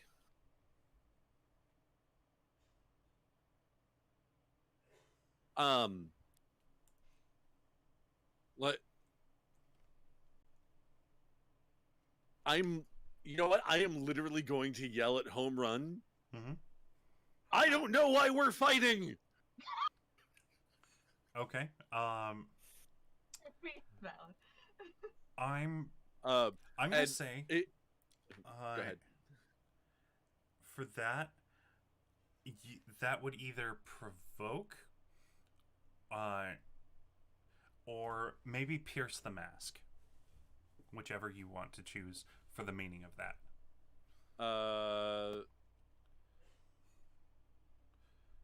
Do you actually want to know what's going on, or are you? Yeah, I do actually want to know what's going on. Then I would then pierce the mask. Roll plus mundane. Okay, that's all right. Unfortunately, I'm an alien, and therefore I'm not exceptionally mundane. So that's 9. That's a mixed success. That's a 9. So you can ask me one of the questions. All right. Regarding home run. How could I get your character to stop?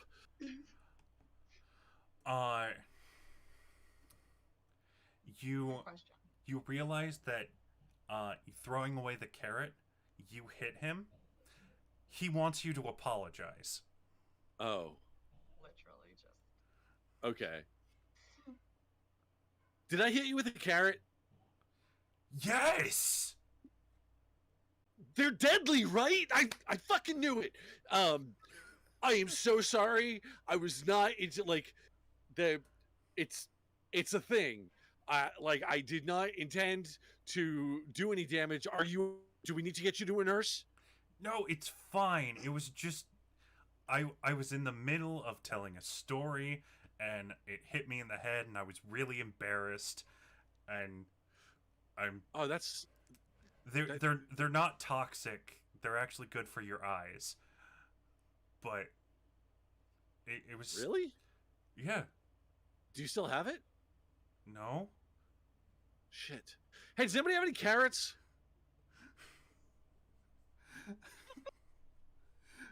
Can I drop the shield now? Are you guys good? I mean, yeah, we're good, but like I don't know there's just like a bunch of people Just fighting. mass pandemonium. Still a bunch of people throwing. As you say, does anybody have any carrots? Just a barrage of carrots are thrown at you. It's like the Oh, Lindsay it's Ellis baby. gif with the hot dogs. It's just All these baby carrot bombs, just little bullets Yeah. flying right at you.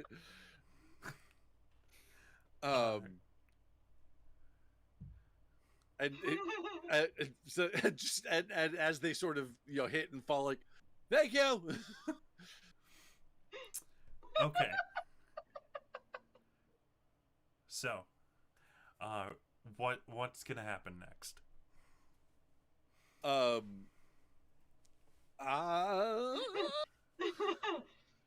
my lord! I should probably try to do something. Oh, those are adult moves. I can't do those yet. Nope.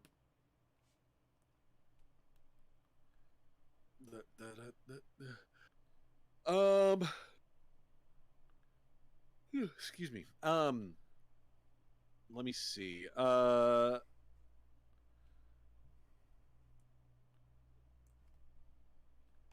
me see what I can spell do to here. try to disintegrate the food in the air so that it's no longer able to be thrown.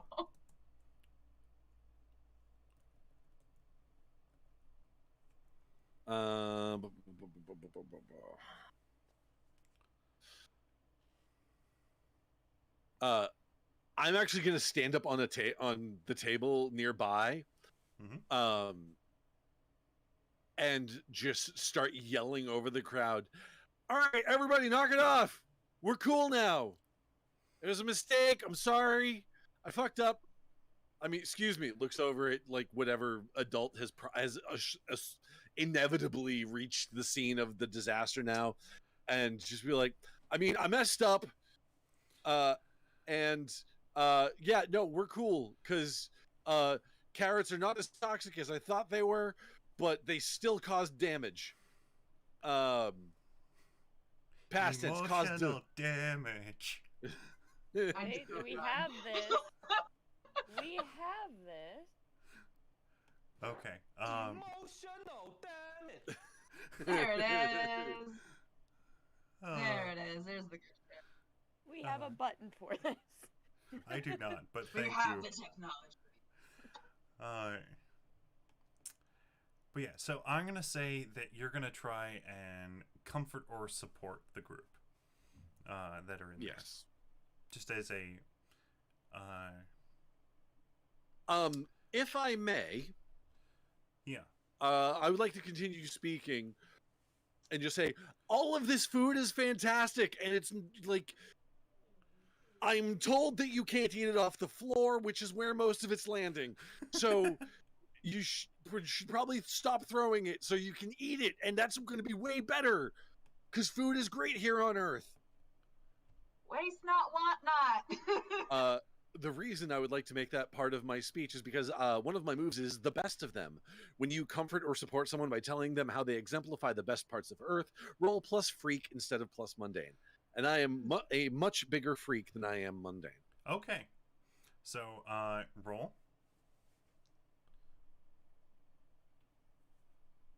That got me an 8. 8. So hit they hear you.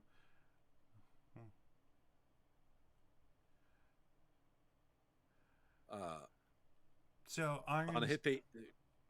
yeah, it's more for helping your teammates, but in this Right. situation, we'll say that it is a partial success. You get some people, so a majority of them, to stop throwing food. A lot of them are looking at you confused by what you said, and uh, and when one person just tries to continue going, uh, their wrist is grabbed uh, by Mr. K, who's just standing there, sans cigar, and just Hey, going, Mr. K! all right, who started all this?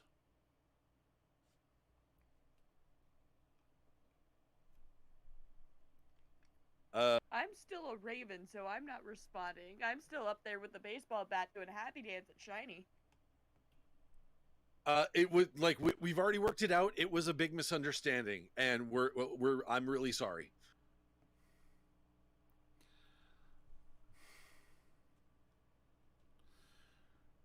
All right. Pneumonia. See me after classes today. We're gonna have a little chat. Okay.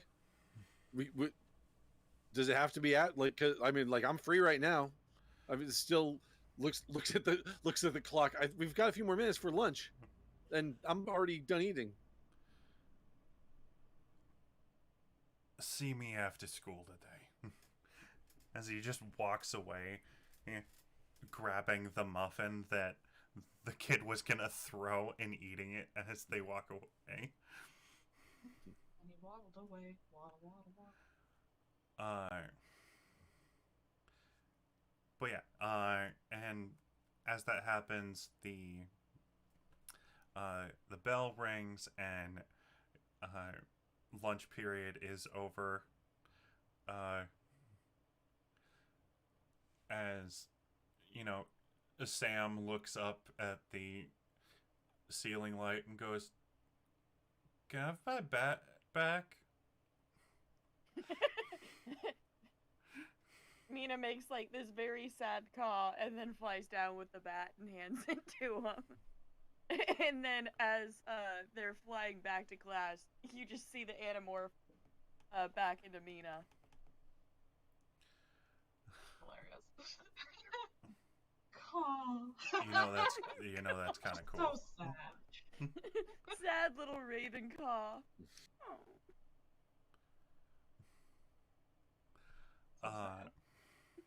But shiny. Yeah. I mean, it's only shiny when the runes are glowing. But also you do notice while you have the bat in your hands, they do appear to be Norse runes. Nito Dito. Great. Yeah. This will affect me in no way later on at all. Yep. Yep. It seems he has a bat enchanted by Norse magic.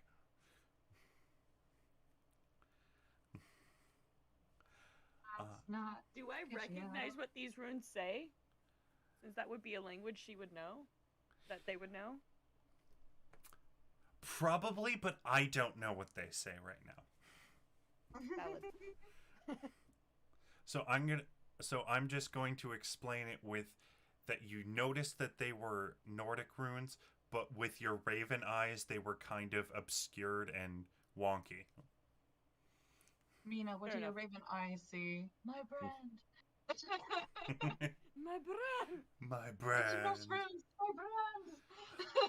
What Does 2000 anyone have commercial speak with is animals? stuck in your head? Motherfucker! All right. I swear, that's what, like, if Mina is in battle as, like, a raven or something like that, and someone was listening and understood Raven, that's probably exactly what they're saying. Caw, motherfucker. I'd believe it. Yes, and it is an oak bat. Okay. Oh. Yeah. It is an oak bat. But yeah, school goes on. You have your science class after lunch. That's the word. After food. Food fight. And We have science. and then you have English, and you end the day with a nice gym class with Mr. Surge. How is Surge? We apologized to him yet. Have you apologized to him? Oh, I'm sure we have. Definitely. Apologize to Still him? would have been profusely Surge? apologizing. The gym coach? Oh yeah, no. After everything, I'm sure, like, before the group even went to their dorms, like, they probably went to the teacher and was like, I'm sorry. I'm so sorry. I'm so happy. I'm so sorry. It's alright. I've got a few power sets already wired into my hard drive. Just gonna be a few months until I can get the mimicry circuits up and going again.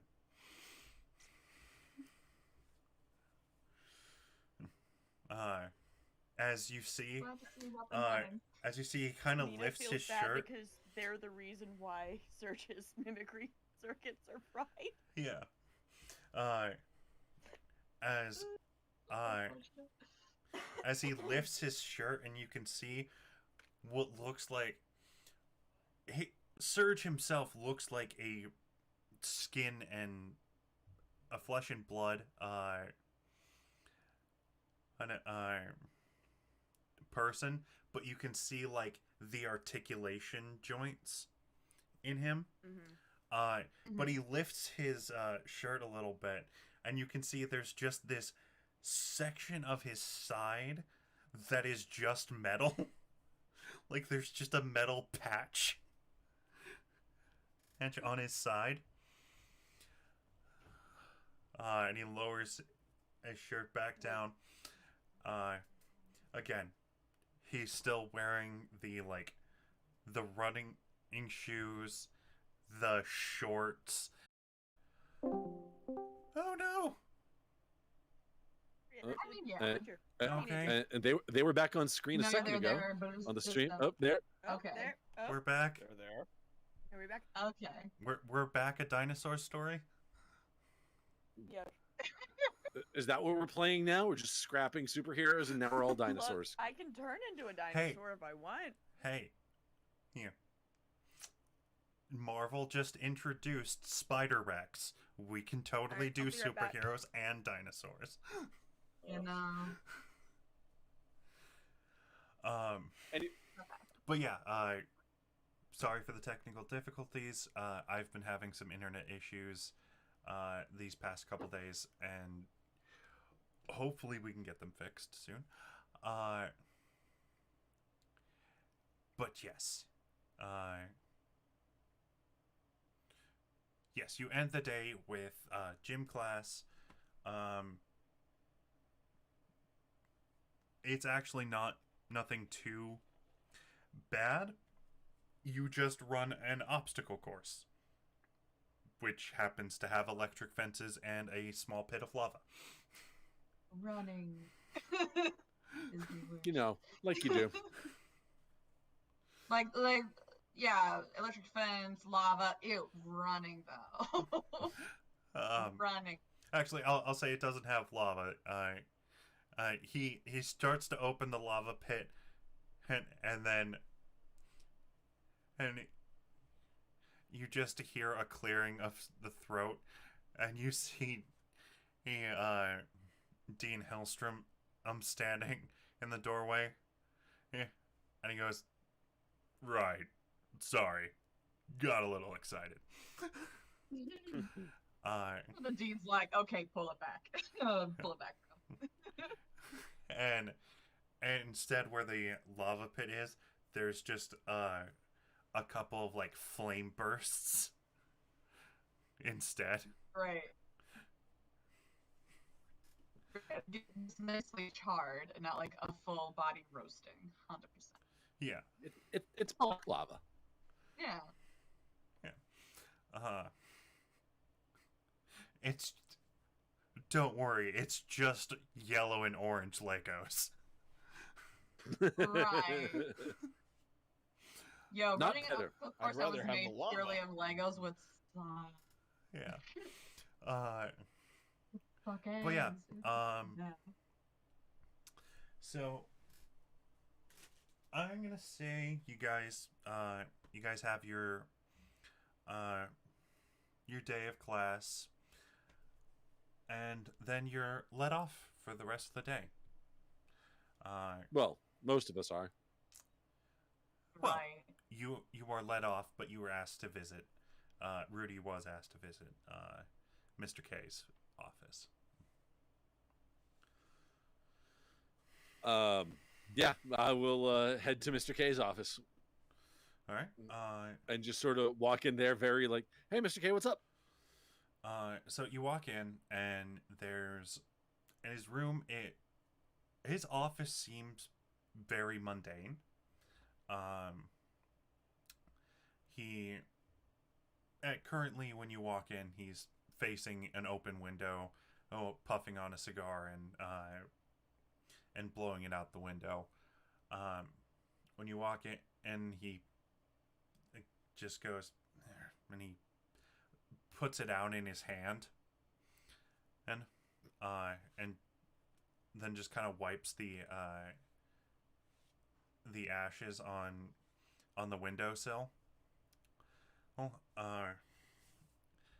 there's some file cabinets. It's a nice looking desk. The walls have some old black and white photographs and some newspapers hung up. You're not really paying attention. But he also seems to be playing music in his office. It's not music that you've heard before, but there's instruments that you hear that you have heard before. Like, being a ska musician, you can notice the trombone and the horns. You can hear bass playing, but it's just not. It's not as up tempo as you are used to, but it's still kind of pleasant. Nice. And he just says, "All right, have a seat." Sit down. He sits down and goes, "Look, I get it. You new here. I mean, and I don't just mean to the school. Like, I get that you're new to the planet. And you're not the first alien I've met, and I'm sure you won't be the last. But you can't just go around starting fights."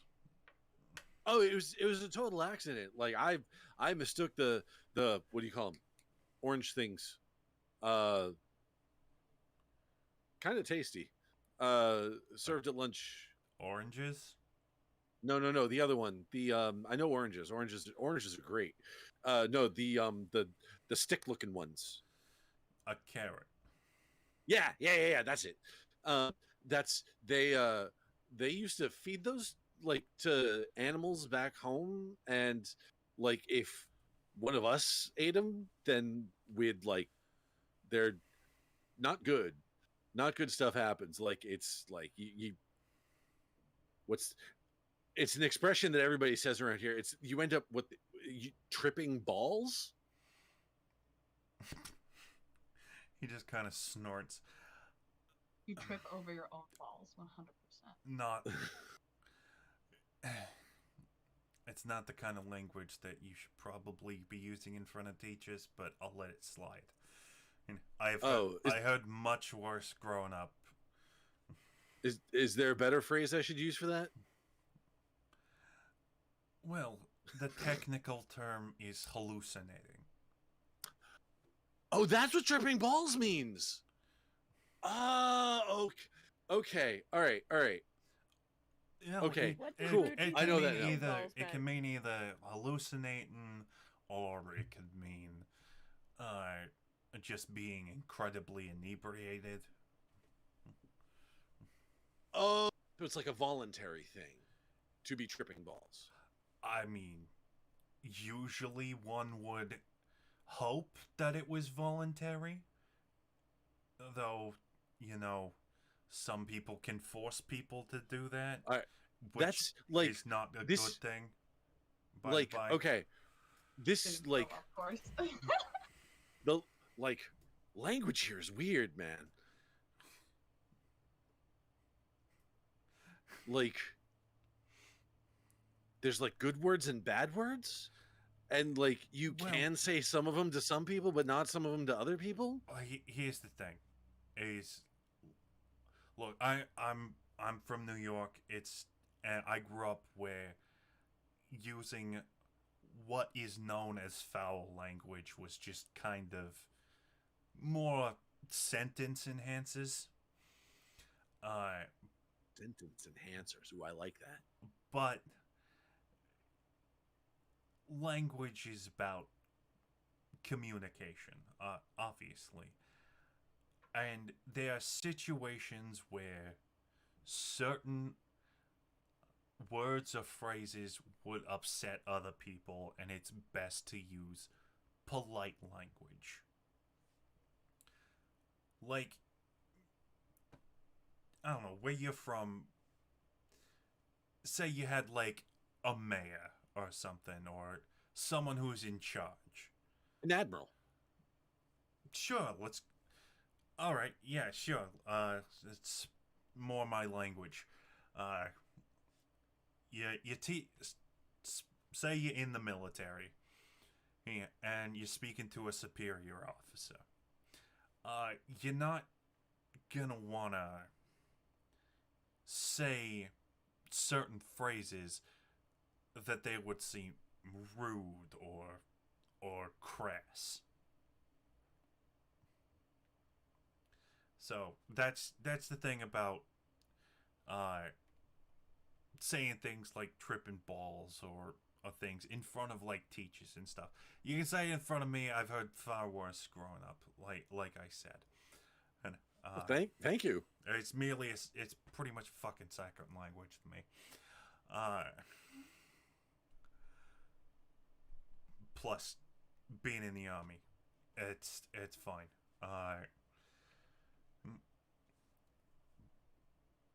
But yeah, so next time you find some food that you find questionable, I would try not throwing it anywhere. We have trash cans for a reason.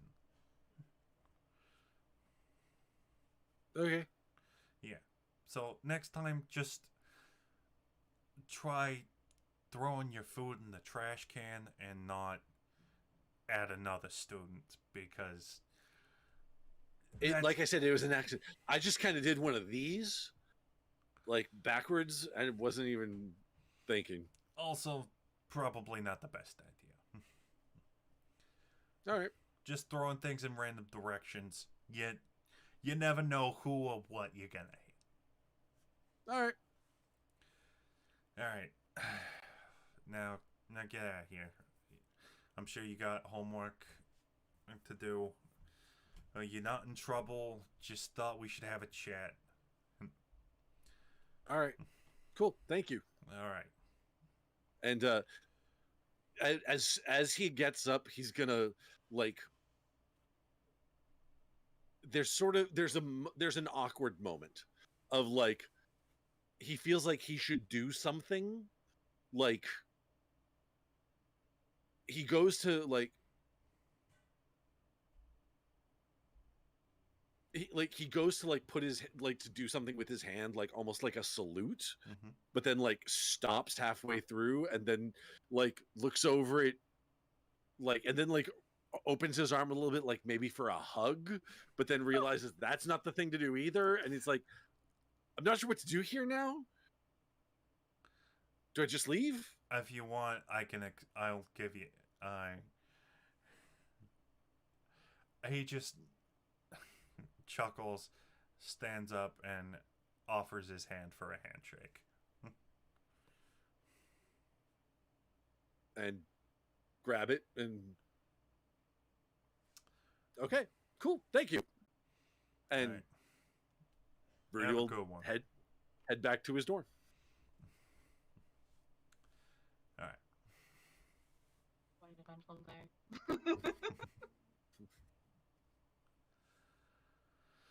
All right. All right. So you're all back at the dorm. Is there anything anybody wants to do?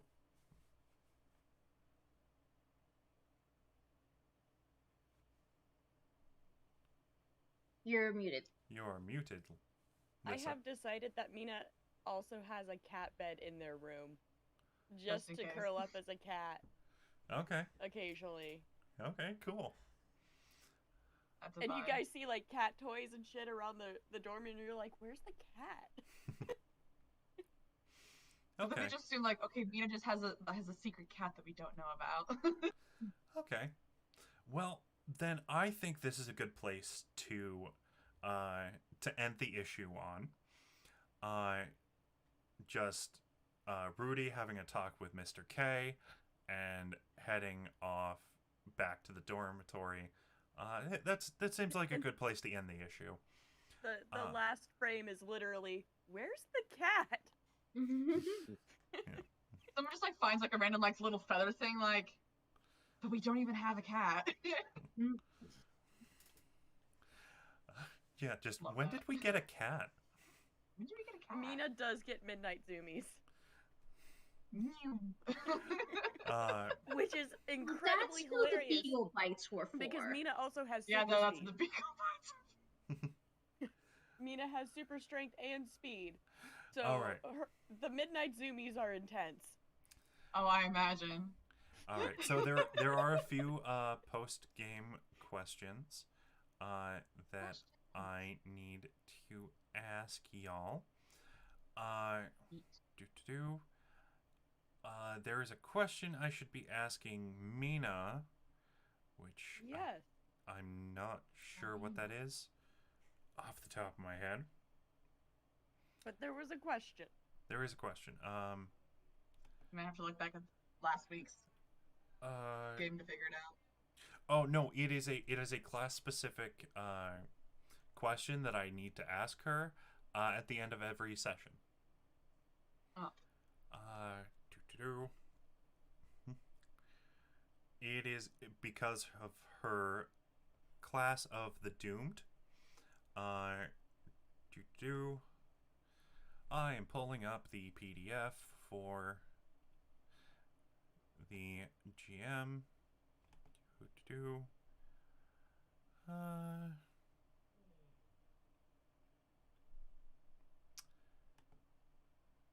Okay. I don't know why it doesn't say that. I'm sorry, everyone, for this short delay.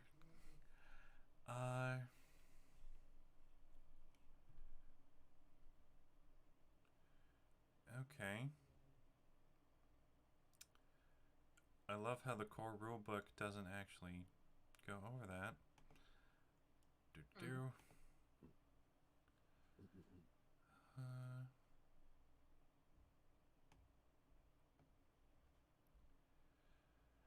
Did you make progress on defeating your nemesis? If Yes. the answer is yes, mark potential. If the answer is no, mark your doom track. Okay. I mean, they saw the runes, but I don't know if that has anything to do with anything. I would say that you didn't make any progress towards defeating your enemy. Because hey,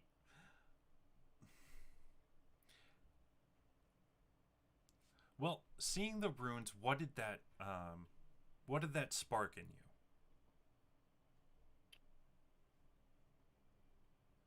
They're gonna go back to their room later and grab their study book for runes that I'm sure they have just because demigod, Okay.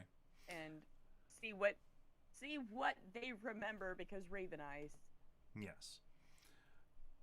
Okay. Oh, here it is. It's in the basic moves thing. So.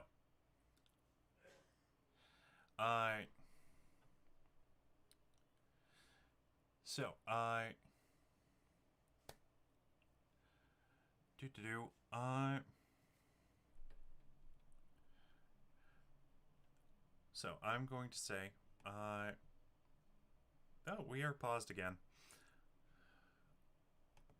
Fantastic. The sound still works. It's just the video. Sound still confused. great. Yeah. So, Yeah. first, Mina. Yeah.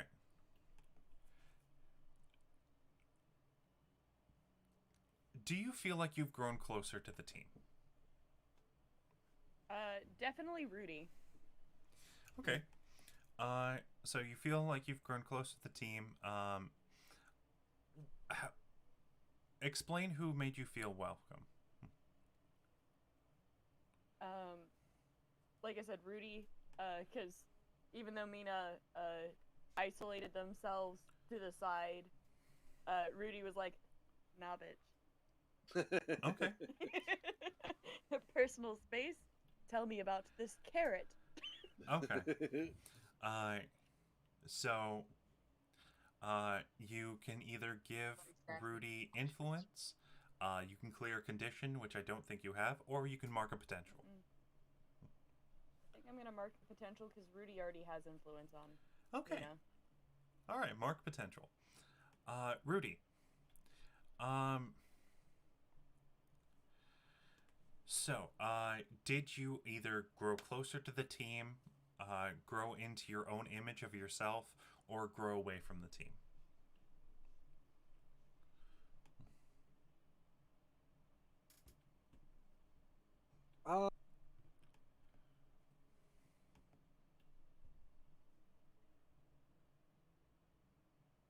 I grew closer to the team, I think. Okay.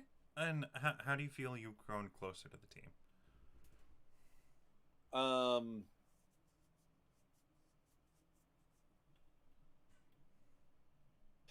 I think it's on it's the flip side of it. I think it because Mina helped me out against home run by trying to steal his bat. Mm-hmm. Yeah, definitely. That shows like you're okay. Okay. So you can give her influence if she doesn't already have that. You can clear a condition, or you can mark a potential. I am going to clear a condition. Okay. And in fact, in order to do a like to sort of give that clear that guilty condition I have, one thing I would Rudy would like to do is for the ruined Nirvana shirt, Mina will find a first contact shirt hanging on their door with a little post-it saying, "Sorry about your other shirt. Here's a new one." I love it. First contact. All right. It's great. Uh, It's wonderfully terrible. It's handmade. Oh, the poor, wonderful beauty of it. yeah. Oh, absolutely. I love it. I absolutely adore this. Yeah. It is now First peak God pajama chapter of the shirt, basement like show, guys. best pajamas. Oh yeah. Except, this is. I'm setting this on the West Coast because it's my game, so there are no basements. We are an actual garage band. Yeah. No basements because that's San Andreas' fault, though. All right. So, Pervi, Yeah. did you feel like you have grown closer to the team? Have you grown into your own image of yourself, or do you feel like you've grown away from the team? Maybe grown into my own image of myself. Okay. So, it, so tell me how you see yourself now, and why. I see the potential of using the powers as a shield. Okay.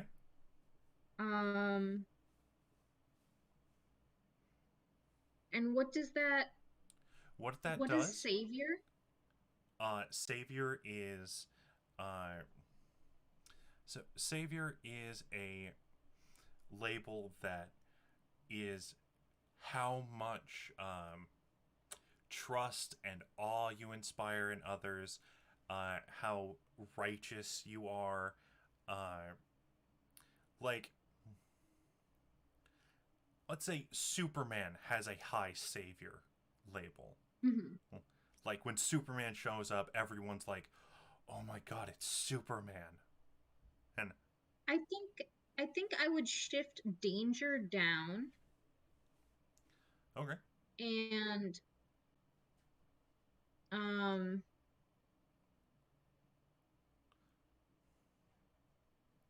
I think maybe I want this free T-shirt now. Right. Yeah, we need a first contact. We For need a sure. first contact T-shirt. Like I know We gotta- we're, we gotta I get know one I've already started graphic the, design on this. I know I've already started the campaign to get y'all some character portraits commissioned. But we, if this show ever gets merch made, we need to have a first contact T-shirt. It has to Nice. be the First first contact, t-shirt we Super make. Boys. Right. I was just about to say Superboys too. It's We gotta get Super Boys. We have to have like a school T-shirt. Yeah. Well, we can't do the school T-shirt because Oh, that's right. Phoenix Academy is from the actual book, but first Well, contact. we can do a school t-shirt just for us to have. Yeah, fair enough. We can do that. And just a superhero high T-shirt. Yeah, we could That's what I'm probably thinking. do that sometime down the line. But JC, Yo. Mr. John Connor, same question to you. Do you feel like you have accomplished any of these three things? I think he grew into his the His own image of Sorry, himself? yes. Sorry, I'm in remix mode. Okay. So so how does he feel?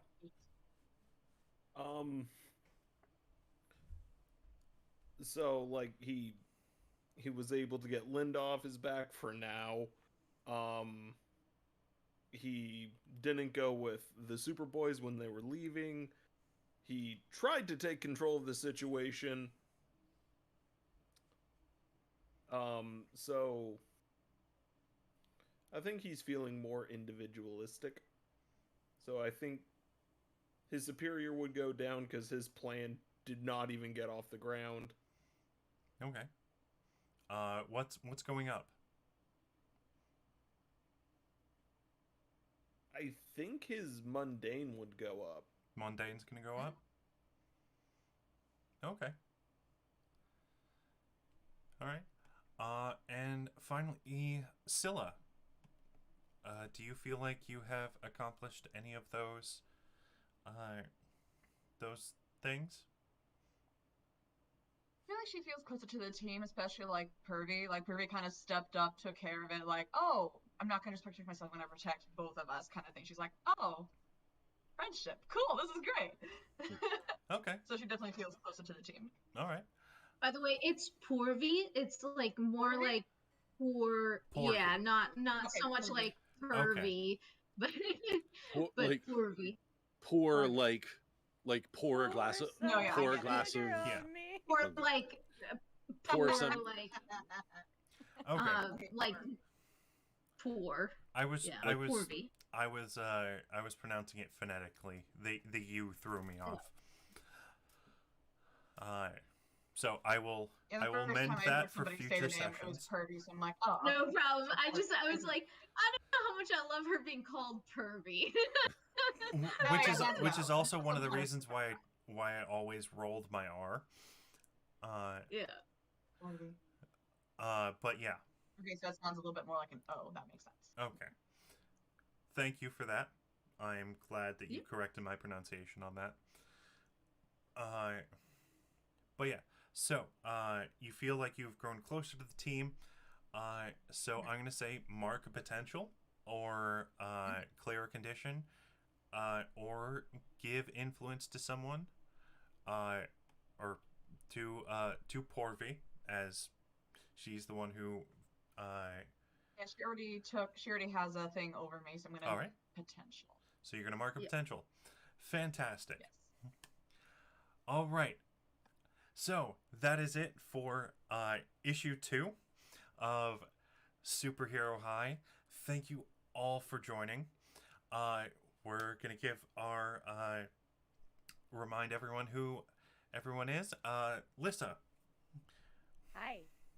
You can find me as Geek Girl Lissa everywhere with buttons, and I do a lot of things. So there's a link tree that you can go to, so I don't have to spout them again after saying them 1,000 times Yeah. earlier. Yeah. If you want to post your link tree in the chat, totally do that.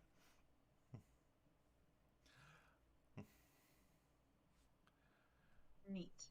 All right. Next, Will. Hi, I'm Radio Free Will. You can find me as Radio Free Will over on the TikToks. You can also find me over at twitch.tv/vampirictouchent, where I run an Exalted game called The Volition of Onyx and Gold, and I'm going to be soon going to be starting a Wild Sea campaign over there. That's really about. I have an Instagram. It's the same name. I don't really do anything with it. But if you must follow me there, then you must. I think that's it for me. All right. Zoop. Zoop Machine on TikTok and other places. Totally follow me on Zoop Machine on TikTok and up my follower count, which is like 13. I am one of those 13. Yeah.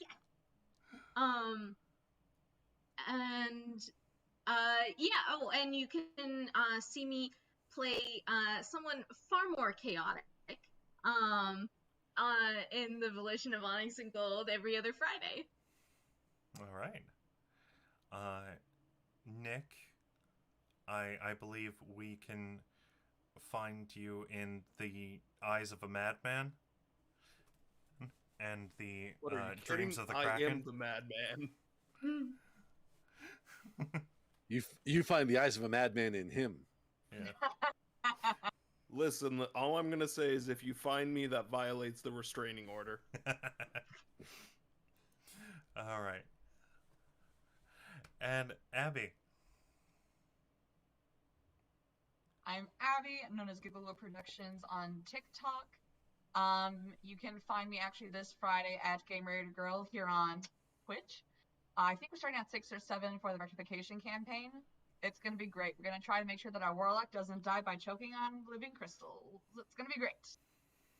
Probably We're the going to best. kill a basilisk or something. Probably the great. best option. Not. We're really trying to have her not die. Yeah, not As dying. the cleric, Yeah. it's my literal job to make sure she doesn't die, and I'm fucking it up. So, come on, Look, she fuck it up. Not going to Last get any session better. in Wintermere, we had our party ended up getting split because banishment, and so the bard, me, and our grave cleric, my best friend Rob, were not with the party when one of them got bit by a zombie. Oh, fuck. Wait. Is zombieism? Zombieism isn't contagious. It depends on the setting. It Yeah. depends on setting. how the setting is. Like the way Zach, so British Bard runs it for this. Oh wait, yeah, okay. Does it Right. is that it's more of like a magical disease / curse kind of thing, and it literally will like eat into the person's soul too. So, All right. the two Sorry, I also healers forgot were Resident nowhere. Evil. It's Yeah. very contagious. Yeah. Totally Yeah. forgot. Mhm. Yeah. Also, Thumbs good up. good news. Zoop, you now have 45 followers. Oh. But And I am Shane. You can find me here, obviously, at shortbeardthebard. You can also find me over on TikTok at shortbeardthebard, where I talk about masks and other tabletop role-playing games. And I have even started a fantastic series where I make hot sauces based on tabletop role-playing games. So fun. It's going to be fun. Yes, I make the hot sauce. Cannot forget that. Gotta make it spicy. But, yeah, and you can find me on Twitter. I think I go by shortbeardthebard over there. But, yeah, that... Or VO. I think it's VO, though. I think it's VA for voice actor. I literally retweeted you. We can find this out. That's fine. It's whatever. But that is where you can find me. That is what I am up to. I believe... Did we say we were gonna do a half session next week? Or are we just going to skip until the next down week? an idea yet. Let's just I chill. think we're just gonna do a chill. Okay. We're gonna do a chill.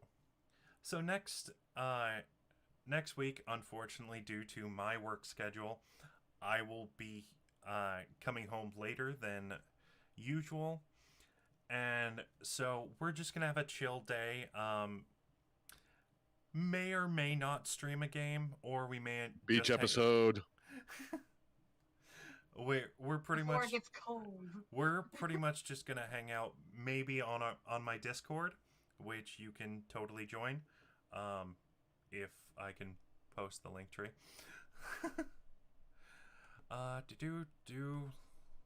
Link tree.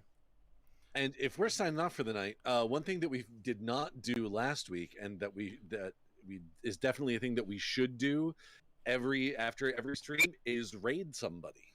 Yeah. We raid. definitely should. Oh, okay. I was just about to post that. Good job. You so fast. Lightning. Thank you, Alyssa. This for like part of my sanity. Who's on right now? Who can we Let me- raid? Look Dad at shows the on. at my Adventures Twitch is a- chat. Yeah, Our ADHD friends, Adventures. Dinner and a Game Show is live right now. Oh, Donna the Cleric's channel, Adventures and Initiatives, is live. Initiative. All right. Which I think depending on how we're doing the schedule, I will be on Dinner and a Game this week. I'm not positive if we're playing or if. All right. I'm loading up Twitch for myself, and we're going to raid somebody. Okay, this week is Crossing the Veil, so I am on Dinner and a Game this week. Also, one last thing. I have mentioned it before. I've posted the link in chat a couple times. But we are raising money to hopefully get some really awesome character art of these fantastic players that I have the honor of running this game for. I really want to get the artist who did the art for Dean Hellstrom, and for Miss Ari, the English teacher, who's a fantastic friend of mine by the name of Lynn. They go by the Holy Bro on Twitter. Let's see. Who is channels that I follow? So ADH Adventures is live. All right, let's raid them. Yeah. And it looks like they're playing multiverses. So that's fun. Yeah. So we'll raid them. And It says raid has been canceled. oh, it's because I didn't get to sign off before. Oh, okay. So, once again, thank you for joining us. Uh, be sure to be kind to one another. And remember, as always, Hank Green does not work at Target. Good night. Right.